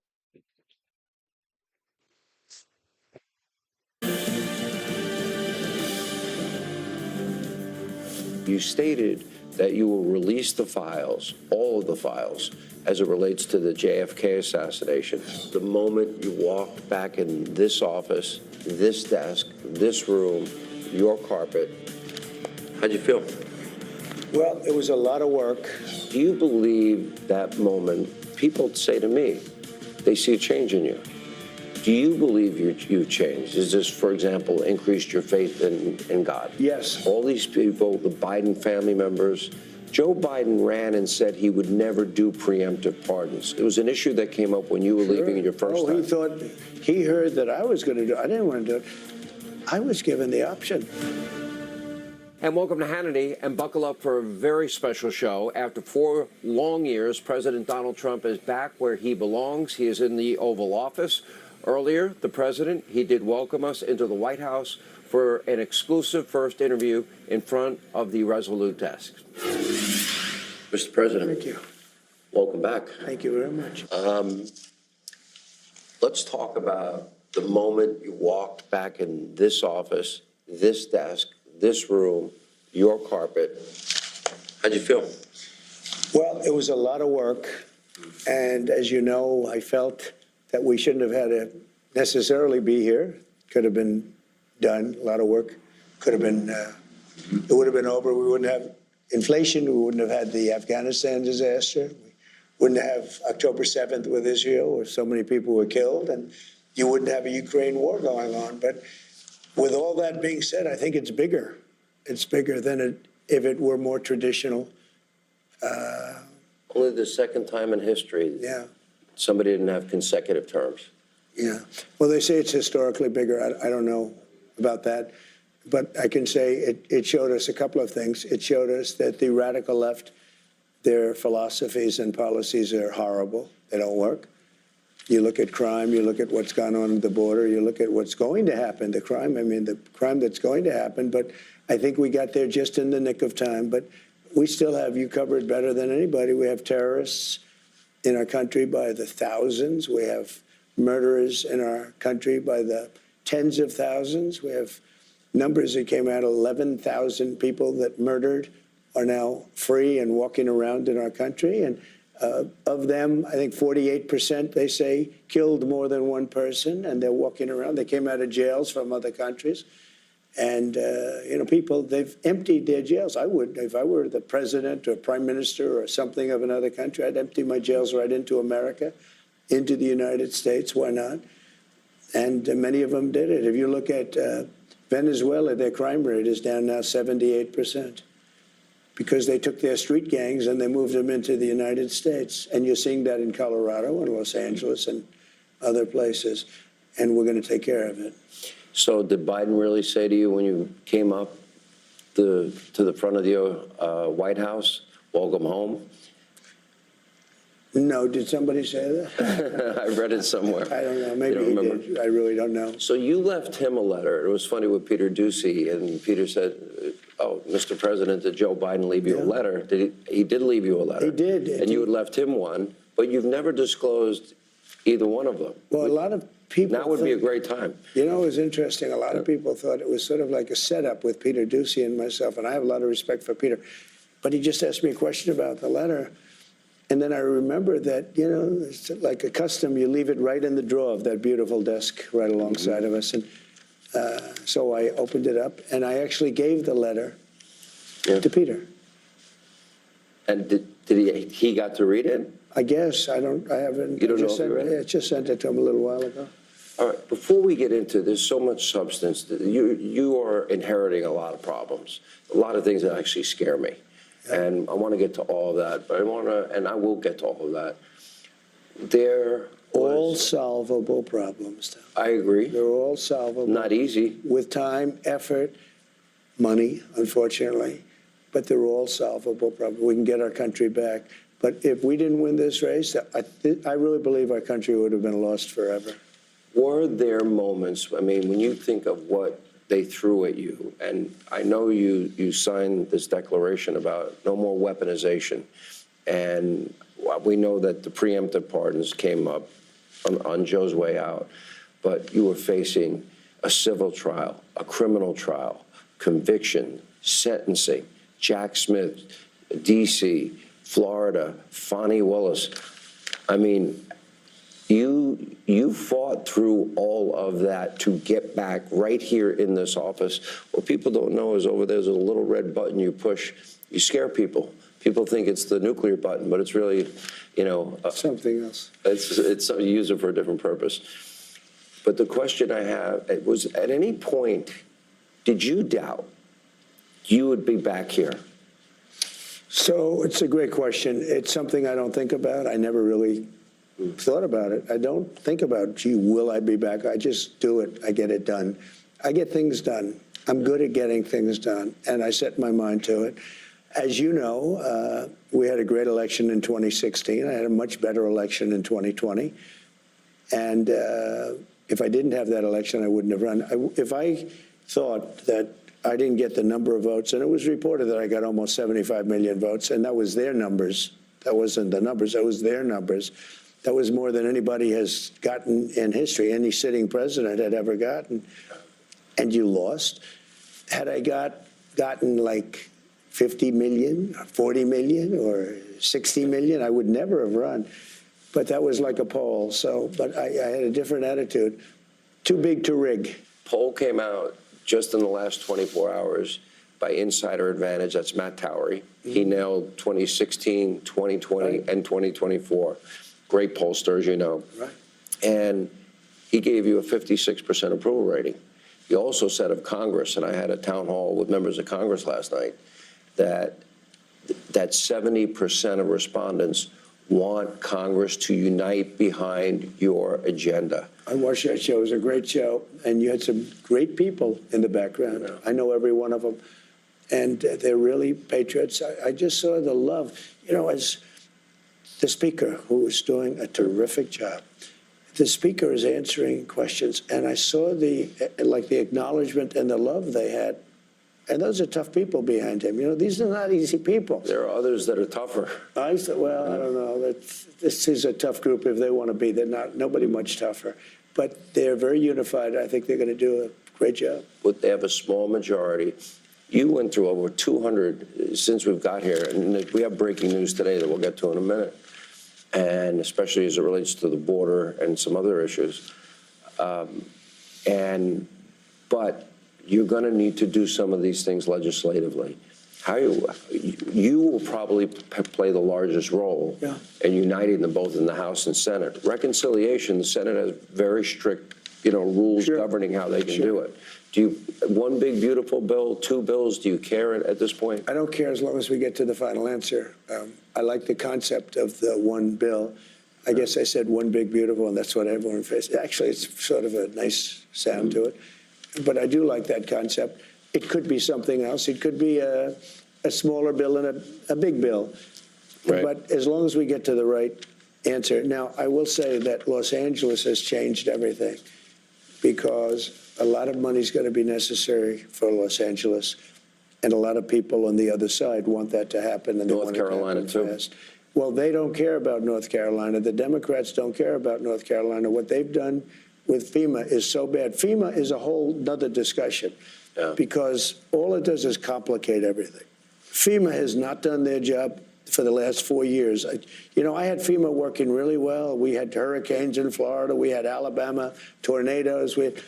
But unless you have certain types of leadership, it gets in the way. And FEMA is going to be a whole big discussion very shortly because I'd rather see the states take care of their own problems. If they have a tornado someplace, and if they let that state, Oklahoma is very competent. I love Oklahoma. 77 out of 77 districts. And that's never been done before. I did it 3 times. I mean, think of it, 3 times. Never been done. Ronald Reagan had the record, 56 out of 77. I got 77 out of 77. So you have to love a place like that. I love Oklahoma. But you know what? If they get hit with a tornado or something, let Oklahoma fix it. You don't need. And then the federal government can help them out with the money. The FEMA is getting in the way of everything. And the Democrats actually use FEMA not to help. Time to get rid of FEMA. It makes no sense. So I'm stopping on Friday. I'm stopping in North Carolina, first stop, because those people were treated very badly by Democrats. And I'm stopping there. We're going to get that thing straightened out because they're still suffering from a hurricane from months ago. And then I'm going to go to California. Will you meet with Gavin? I don't know. I haven't even thought about it. Look, Gavin's got one thing he can do. He can release the water that comes from the north. There is massive amounts of water, rainwater and mountain water that comes due with the snow, comes down as it melts. There's so much water, they're releasing it into the Pacific Ocean.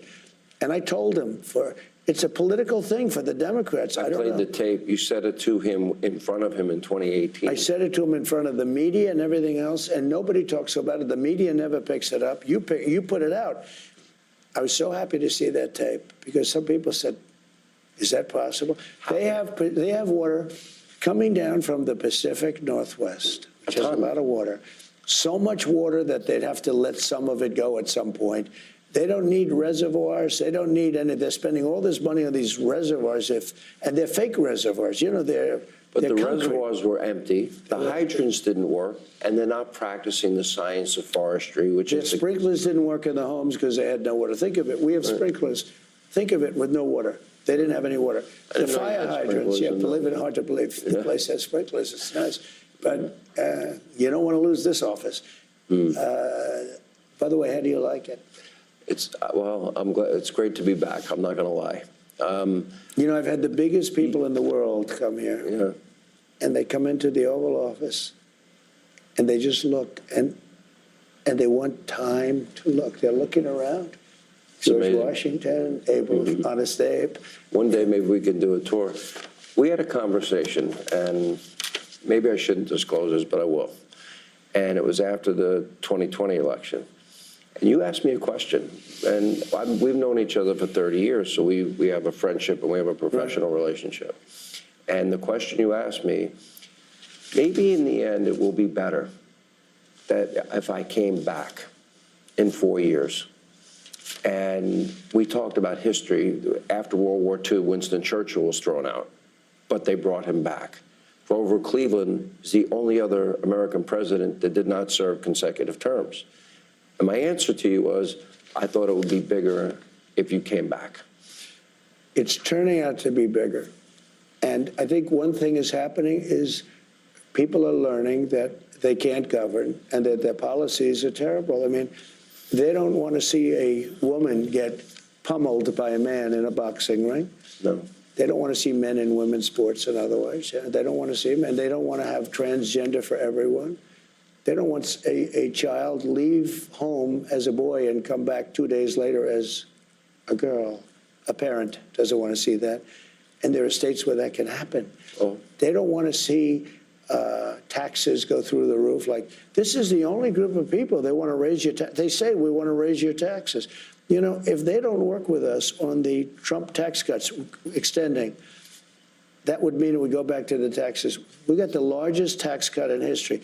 That would mean the taxes would go up more than any tax hike in the history of our country. And normally you'd say, that's got to be the easiest negotiation in history, because if they did that, how could they ever win an election? But they'll fight us on that. They fight us on things. It's incredible. Here, I ran into... They don't use common sense.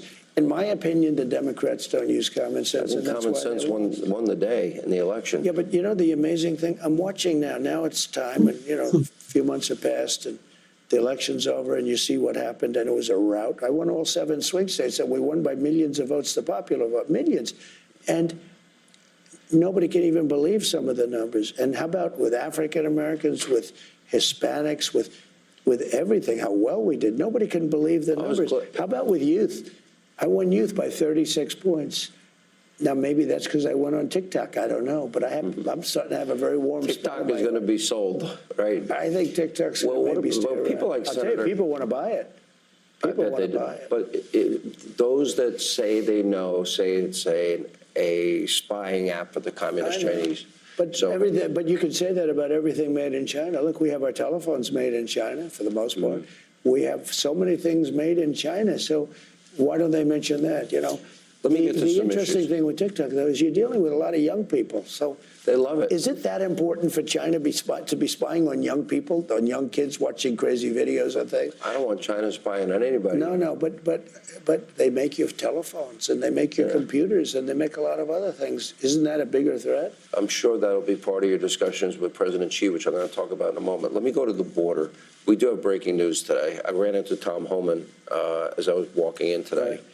And so far, 308 total arrests, 296 detainees, and the first deployment of military assets to the U.S. border. The deployment includes active duty troops in the National Guard. Right. And here's my biggest fear and concern beyond the Iranian assassination squads is we now know 14 million. We don't know how many gotaways. We don't know the total number. But we have known terrorists in our country. Mm-hmm. We have known murderers, rapists. We have violent criminals, cartel members, gang members.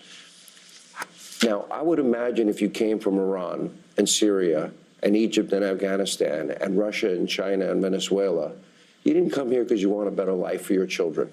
I would imagine those known terrorists are planning an attack on our homeland. At a moment's notice, you're going to be in this desk, maybe sitting at this desk, or maybe up in the residence, and they're going to call you down in the Situation Room because our homeland is under attack. I would like to be wrong, but when you have known terrorists, you have to believe that they are going to attack our homeland. Mm-hmm. That would change their trajectory, that moment of your entire presidency. That has to weigh on you. Yeah, it could be, and I know I've watched you for a lot of years, and you actually make one statement before you say that. You say 100% certain. I do. That's a pretty big statement. And then I say, I pray to God I'm wrong. Yeah, I hope you're wrong too. And I won't comment, but I tend to agree with you. It depends. We'll see what happens. Look, we have a lot of great people right now, a lot of great people on this situation. This was a gross miscarriage of common sense to allow people to come in. And I believe the number is 21 million people, and a large percentage of them are criminals all over the world. This is not just South America. This isn't, we talk Venezuela, that's a big abuser, but these are countries from, these Iran, are the Syria? Congo, countries that you don't even think of. The Congo has emptied their prisons out into the United States. We're not thinking about the Congo, we're thinking about South America. It's much more than South America. But prisons from all over the world have been emptied out into our country by Biden, allowing it to happen. I don't even know if he knew what the hell was going on, but who would want this? I always say to people, you always like to understand, like in a business here, you want to understand the other side. Why do they want something, et cetera, and you figure it out. And there's usually an answer, almost always. I don't understand, why does somebody want open borders where, and they say the vote, okay, but I did well with the Hispanic vote. If you're looking at Hispanic, they say they do it because they want to think they're going to stay in power. It's going to be better for Democrats. I don't really believe that. Besides that, they cheat so much. They don't have to do that. They cheat so well. They're very good at cheating. The only thing they're good at really is cheating. But here's the thing I ask. Why would somebody say that open borders are good, where jails and mental institutions from other countries and gang members right off the streets of the toughest cities in the world are being brought to the United States of America and emptied out into our country? Why would anybody that even likes, you don't have to love our country, you have to like it. Why would anybody that likes our country, the Democrats, allow that to happen? And even now, I watch them on television, they're trying to justify it. You can't justify it. The only reason it can be is two reasons. You're stupid, and I don't think they're stupid.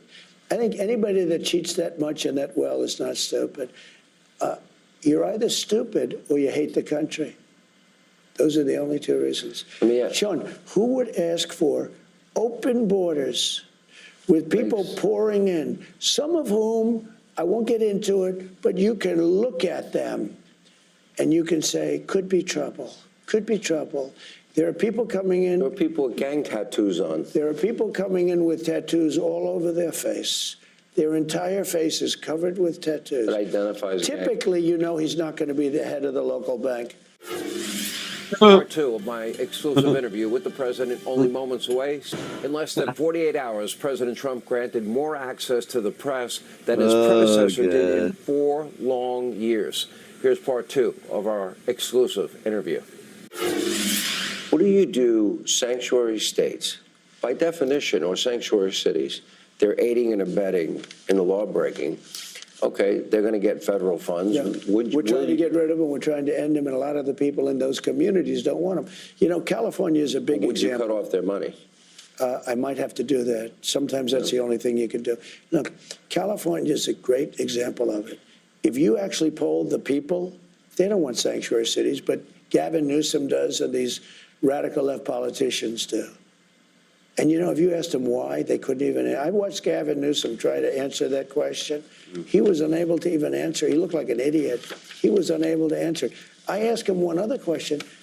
Why is it that you don't want millions of gallons of water a day pouring throughout California? The farmland in California is, they say, the equivalent of Iowa, great land, but it's got no water. And you sit there, and it's literally, you can see it burning. It's on flame. Sure. All they need is water in that big farmland. And I ask them, why? How is it possible that you're not allowing this water? They divert it out to the Pacific Ocean, where it drops into the ocean. And you know what it's like? It's like nothing. To the Pacific Ocean, it's like 2 glasses of water. It's nothing. Millions of gallons of water is diverted way up north in California into the Pacific Ocean. That water, they have the pipes in it. It's half pipes. You see them all the time, half pipes. People live in those half pipes now.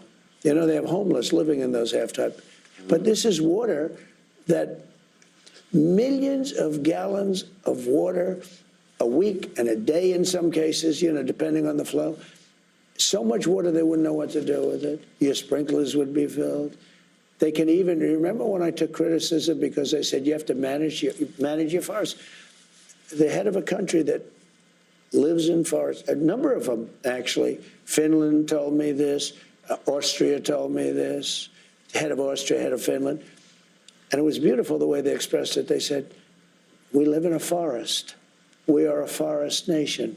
That's beautiful, isn't it, to say that?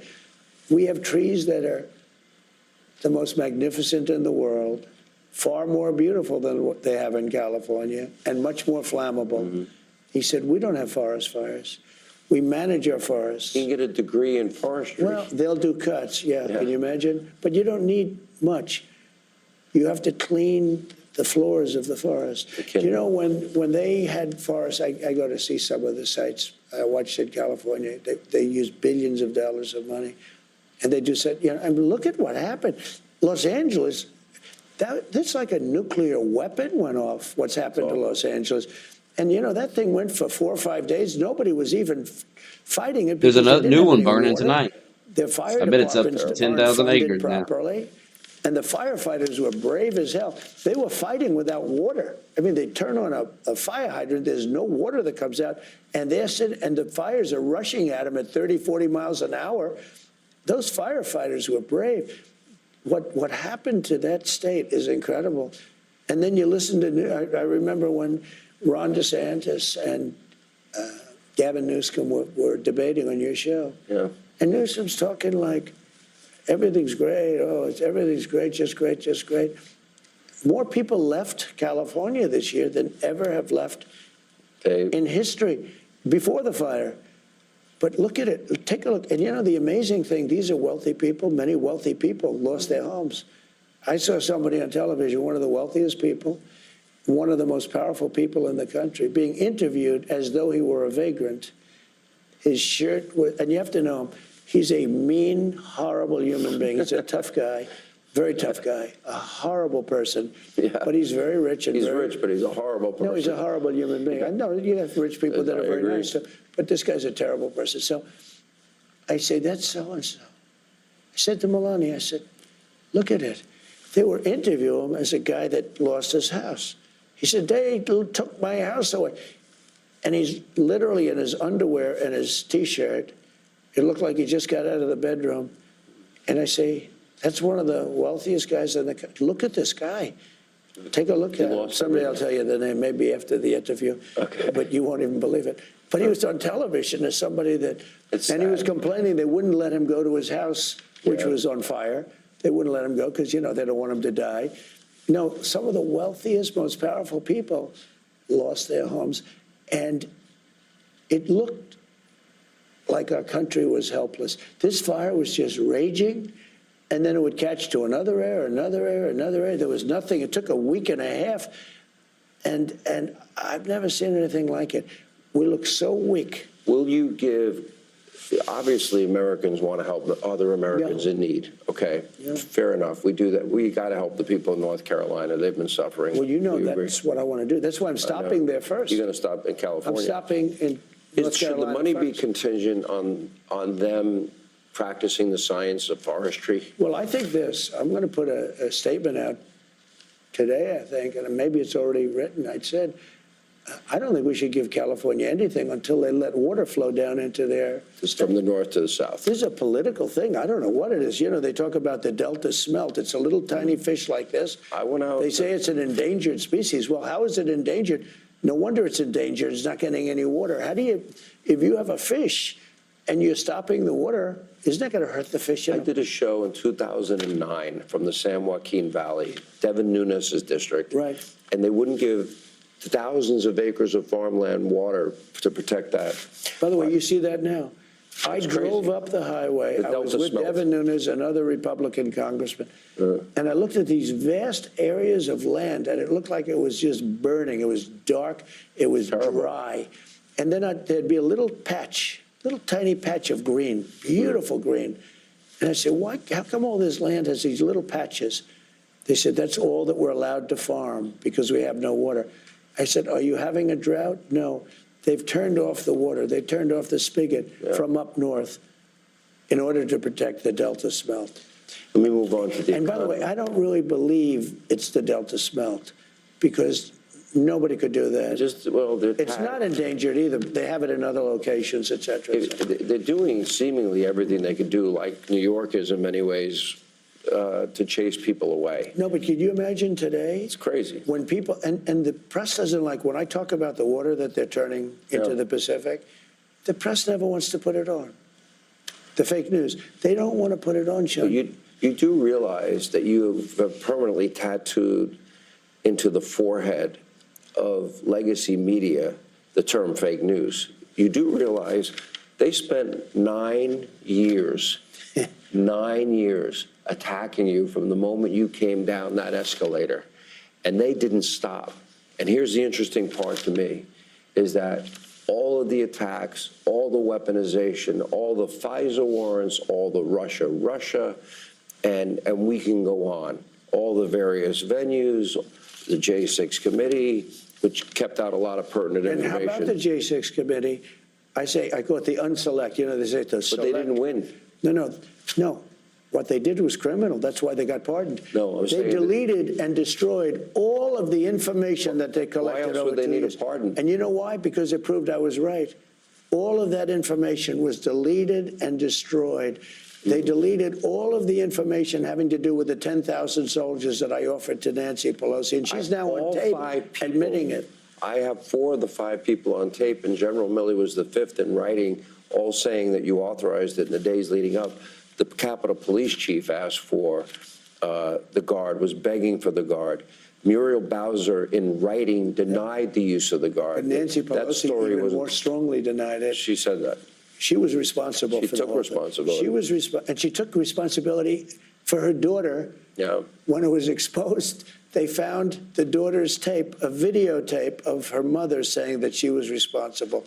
And you know what? And they try to lose it. But let me move on to the economy. Unselect, remember this, the Unselect Committee, these people that were appointed, all Democrats, plus 2 worse than Democrats, that's crying Adam Kinzinger and Liz Cheney, who lost her congressional seat by more than any person in the history of Congress. She lost by a number that nobody has ever lost by. You know why? Because usually when you have a poll and you're down by like 40 or 50 points, you're smart enough to drop out. She should have dropped out. At least she wouldn't have that moniker. Before I go to the economy and foreign policy, as long as you brought up this topic, Joe Biden, Chuck Schumer, Adam Schiff, who got a preemptive pardon, all these people that got pardoned, Anthony Fauci, did he know that NIH money through the EcoHealth Alliance was funding the Wuhan Virology Lab? There seems to be text and messages and emails that went back and forth. You talk about the Unselect Committee, as you call it, the January 6th committee. They had a predetermined outcome. General Milley, all these people, the Biden family members. Joe Biden ran and said he would never do preemptive pardons. It was an issue that came up when you were leaving in your first time. He heard that I was going to do it. I didn't want to do it. I was given the option. They said, sir, would you like to pardon everybody, including yourself? I said, I'm not going to pardon anybody. We didn't do anything wrong. And we had people that suffered. They're incredible patriots. We had people that suffered. You had Bannon put in jail. You had Peter Navarro put in jail. You had people that suffered. And far worse than that, they've lost their fortunes. They've lost their whatever, their nest egg, paying it to lawyers. And those people, and people said, and they wouldn't have even taken, most of those people, they wouldn't have even taken a pardon. This guy went around giving everybody pardons. And you know, the funny thing, maybe the sad thing, is he didn't give himself a pardon. And if you look at it, it all had to do with him. I mean, the money went to him. Should Congress investigate that? Well, I don't know. It's, you know, you ordered the DOJ. I've always been, look, he didn't give himself a pardon. And he didn't give some other people a pardon that needed it. And I heard Schiff went to him and just begged him for a pardon because Schiff is a crook. Yeah. Schiff is a crooked guy. He's a crooked politician. He made up the story about Russia, Russia, Russia. He totally made it up. You know, he's a storyteller. And then after he made it up, they found out that there was a tape of the conversation made by, you know, I guess the State Department. I don't know. When you make calls, they make tapes sometimes, not all the time. He was the one talking to the Russians. So he, in the meantime, made up the conversation, totally made it up about quid pro quo. There was no quid pro quo, just there was a perfect call. Tim Scott was the first one to come. He read it. He said, "This is a perfect call. What are you doing? You're impeaching a man for a perfect call." It was Schiff, Hillary, the whole group. You know what? They should. Schiff is just a bad, sick guy, and he went to Biden and he demanded a pardon because he thought he did something. He knew he did something. Benny Thompson won the chairman of that committee. Benny Thompson destroyed, along with that unselect committee, destroyed all of the work that took place over 2 years. You know why? It showed that I was right. We're back with the 45th and 47th President of the United States right after the break. Back to Hannity, and here is more of our exclusive White House Oval Office interview with President Donald J. Trump. So you did run on a platform. You were very straightforward. You said you would pardon these people that were sentenced for January 6th. No, totally. You did. The only criticism or pushback I've seen is about people that were convicted or were involved in incidents where they were violent with police. Why did they get a pardon? A number of reasons. Number one, they were in there for 3.5 years, a long time. Right. And in many solitary confinement, treated like nobody's ever been treated. It's treated so badly. They were treated like the worst criminals in history. And you know what they were there for? They were protesting the vote because they knew the election was rigged and they were protesting the vote. And that you should be allowed to protest a vote. You should be allowed to. You know, when the day comes, you shouldn't be able to invade the Capitol. No, ready? Most of the people were absolutely innocent. Okay, but forgetting all about that, these people have served horribly a long time. It would be very, very cumbersome to go and look. You know how many people we're talking about? 1,500 people. Almost all of them should not have been. This should not have happened. And the other thing is this, some of those people with the police, true, but they were very minor incidents, okay? You know, they get built up by a couple of fake guys that are on CNN all the time. Nobody watches. They were very minor incidents, and it was time. You have murderers in Philadelphia. You have murderers in Los Angeles that don't even get any time. They don't even collect them, and they know they're there to be collected. And then they go on television and act holier than thou about this one or that one. You had 1,500 people that suffered. That's a lot of people. Do you know, they were looking for new people 2 weeks ago. They were looking, wait a minute, they were looking to charge new people. They have a woman who's 76 years old that they said made a statement that was a little bit out of line years after the fact. This was a political hoax. And you know what?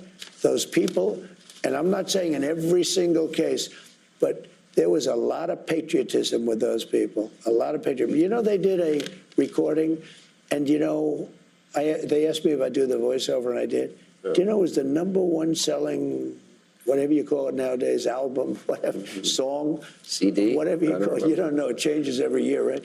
But it was the #1 selling song, #1 on Billboard, #1 on everything for so long. People get it. They wanted to see those people American released. people were aware. You told them what you would do. Joe Biden said he would not do it. Let me move on to the economy. This is so important. It was such a big input. Yeah.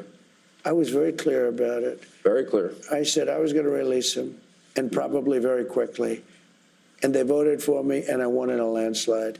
And that was only one of the many And Joe reasons. said he would not do preemptive pardons back in 2020. Chuck Schumer said it, Schiff said it, they all said it, the media said it. The precedent that he set on pardons is amazing. That's a much bigger story, but people don't like talking about it. He pardoned everybody, but he didn't pardon himself. And remember this, those people that he pardoned are now mandated, because they got a pardon, to testify, and they can't take the fifth. Should Congress investigate that? I think we'll let Congress decide. Would you want the Attorney General to investigate it? You know, I was always against that with presidents and Hillary Clinton. I could have had Hillary Clinton a big number done on her. Have you changed your mind? And I didn't want to. Well, I went through 4 years of hell by this scum that we had to deal with. I went through 4 years of hell. I spent millions of dollars in legal fees, and I won. But I did it the hard way. It's really hard to say that they shouldn't have to go through it also. It is very hard to say that. Joe Biden, remember this, Joe Biden got very bad advice because, like he has in everything. Hunter's laptop. He got bad advice on Ukraine. He got bad advice that war should have never started. He got bad advice on Israel. He got bad advice on the way he got out of Afghanistan. We should have gotten out with strength and dignity, not like a bunch of losers. Joe Biden has very bad advisors. Somebody advised Joe Biden to give pardons to everybody but him. They wanted to take care of. Yeah, but Sean, they wanted to. I don't care. They're yelling at me. This is more important because right now the economy is going to do great. I want to know about I'm here, so the economy. But you have to understand, he had bad advisors on almost everything. It's like in the old days when the Secretary of State said he never made a correct decision on foreign policy. Joe Biden got very bad advice. You've been through, you had two would-be assassins. You came within a millimeter of losing your life in this whole process. I know you kind of are somebody that compartmentalizes because I've known you so long, but do you ever think, and you said this in your inaugural, that you really believe God saved your life so that this was your destiny? Explain that. Well, I do believe that. I've had people that really know a lot about guns, and they said that gun, that particular gun, in that beautiful field, as I called it, in Pennsylvania, which it is, Butler, that gun's a very accurate gun, and that a bad shooter would hit the target 100% of the time. You can't miss. Okay, from that distance. Yeah, from that distance. I mean, to me, I don't know as much about it. They said it's like for a golfer sinking a 1-foot putt from that distance. And my son Don and my son, both of them, Eric, they're great shooters. Both of them are great shooters. And they said it's amazing, it's a miracle. I think it affected them because they can't believe that happened. I turned. If I didn't turn, when the turn was like split-second perfect timing. So something happened, and I don't think you can call it just luck. The chance was like 1/8 of a second, or we wouldn't be sitting here. Think of it, in a volume of time, 1/8 of a second, I was in the right position. Do you believe that moment, people say to me, they see a change in you? Do you believe you've changed? Is this, for example, increased your faith in God? Yes, I think so. I don't think I've changed, but I think that has taken place, yeah. Because when you look at statistically, I should never be here.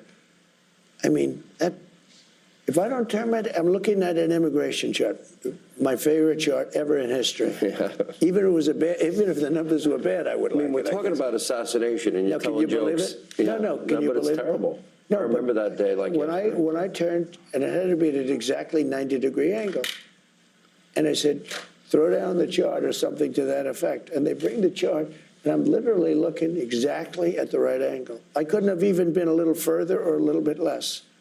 It would have whacked, because it was 1/8 of an inch. The entire ride was 1/8 of an inch. Will you investigate these assassination attempts? And you stated that you will release the files, all of the files, as it relates to the JFK assassination. And by the way, this is his desk. Yeah, that's right. This is where That's John Kennedy, little It's John a Kennedy. movable door. Yeah. It's a little door there. That's where John was. John, yeah. And RFK, and also Martin Luther King Jr., and that you will be transparent. This was going to happen in the first So many term. people have asked me to do that. And I did it with Kennedy to an extent, but I was asked by some of our government officials not to. And, you have to respect them. I was actually asked by Mike Pompeo, as Secretary of State, not to. And I felt he knew something that maybe, when he asks you not to, you sort of say, why? And he felt that it was just not a good time to release him. And you might ask him why. Maybe he'll deny that even. But he did. He asked me. And some others also, though. They didn't want the Kennedy stuff released. And they're professionals, and I respect them. And they're working for me and the country. They're working for the country. And so I didn't release. But I'm going to release them immediately upon getting. We're going to see the information. We're looking at it right now. More Hannity from the White House as we continue.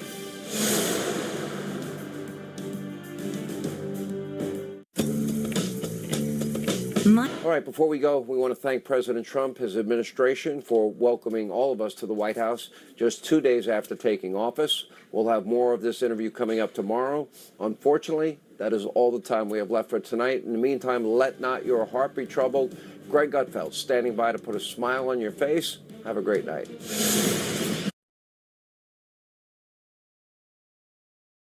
When they announced a couple days ago that they're going to do the inauguration inside, All right, I'm hopping Rotunda. off for the night.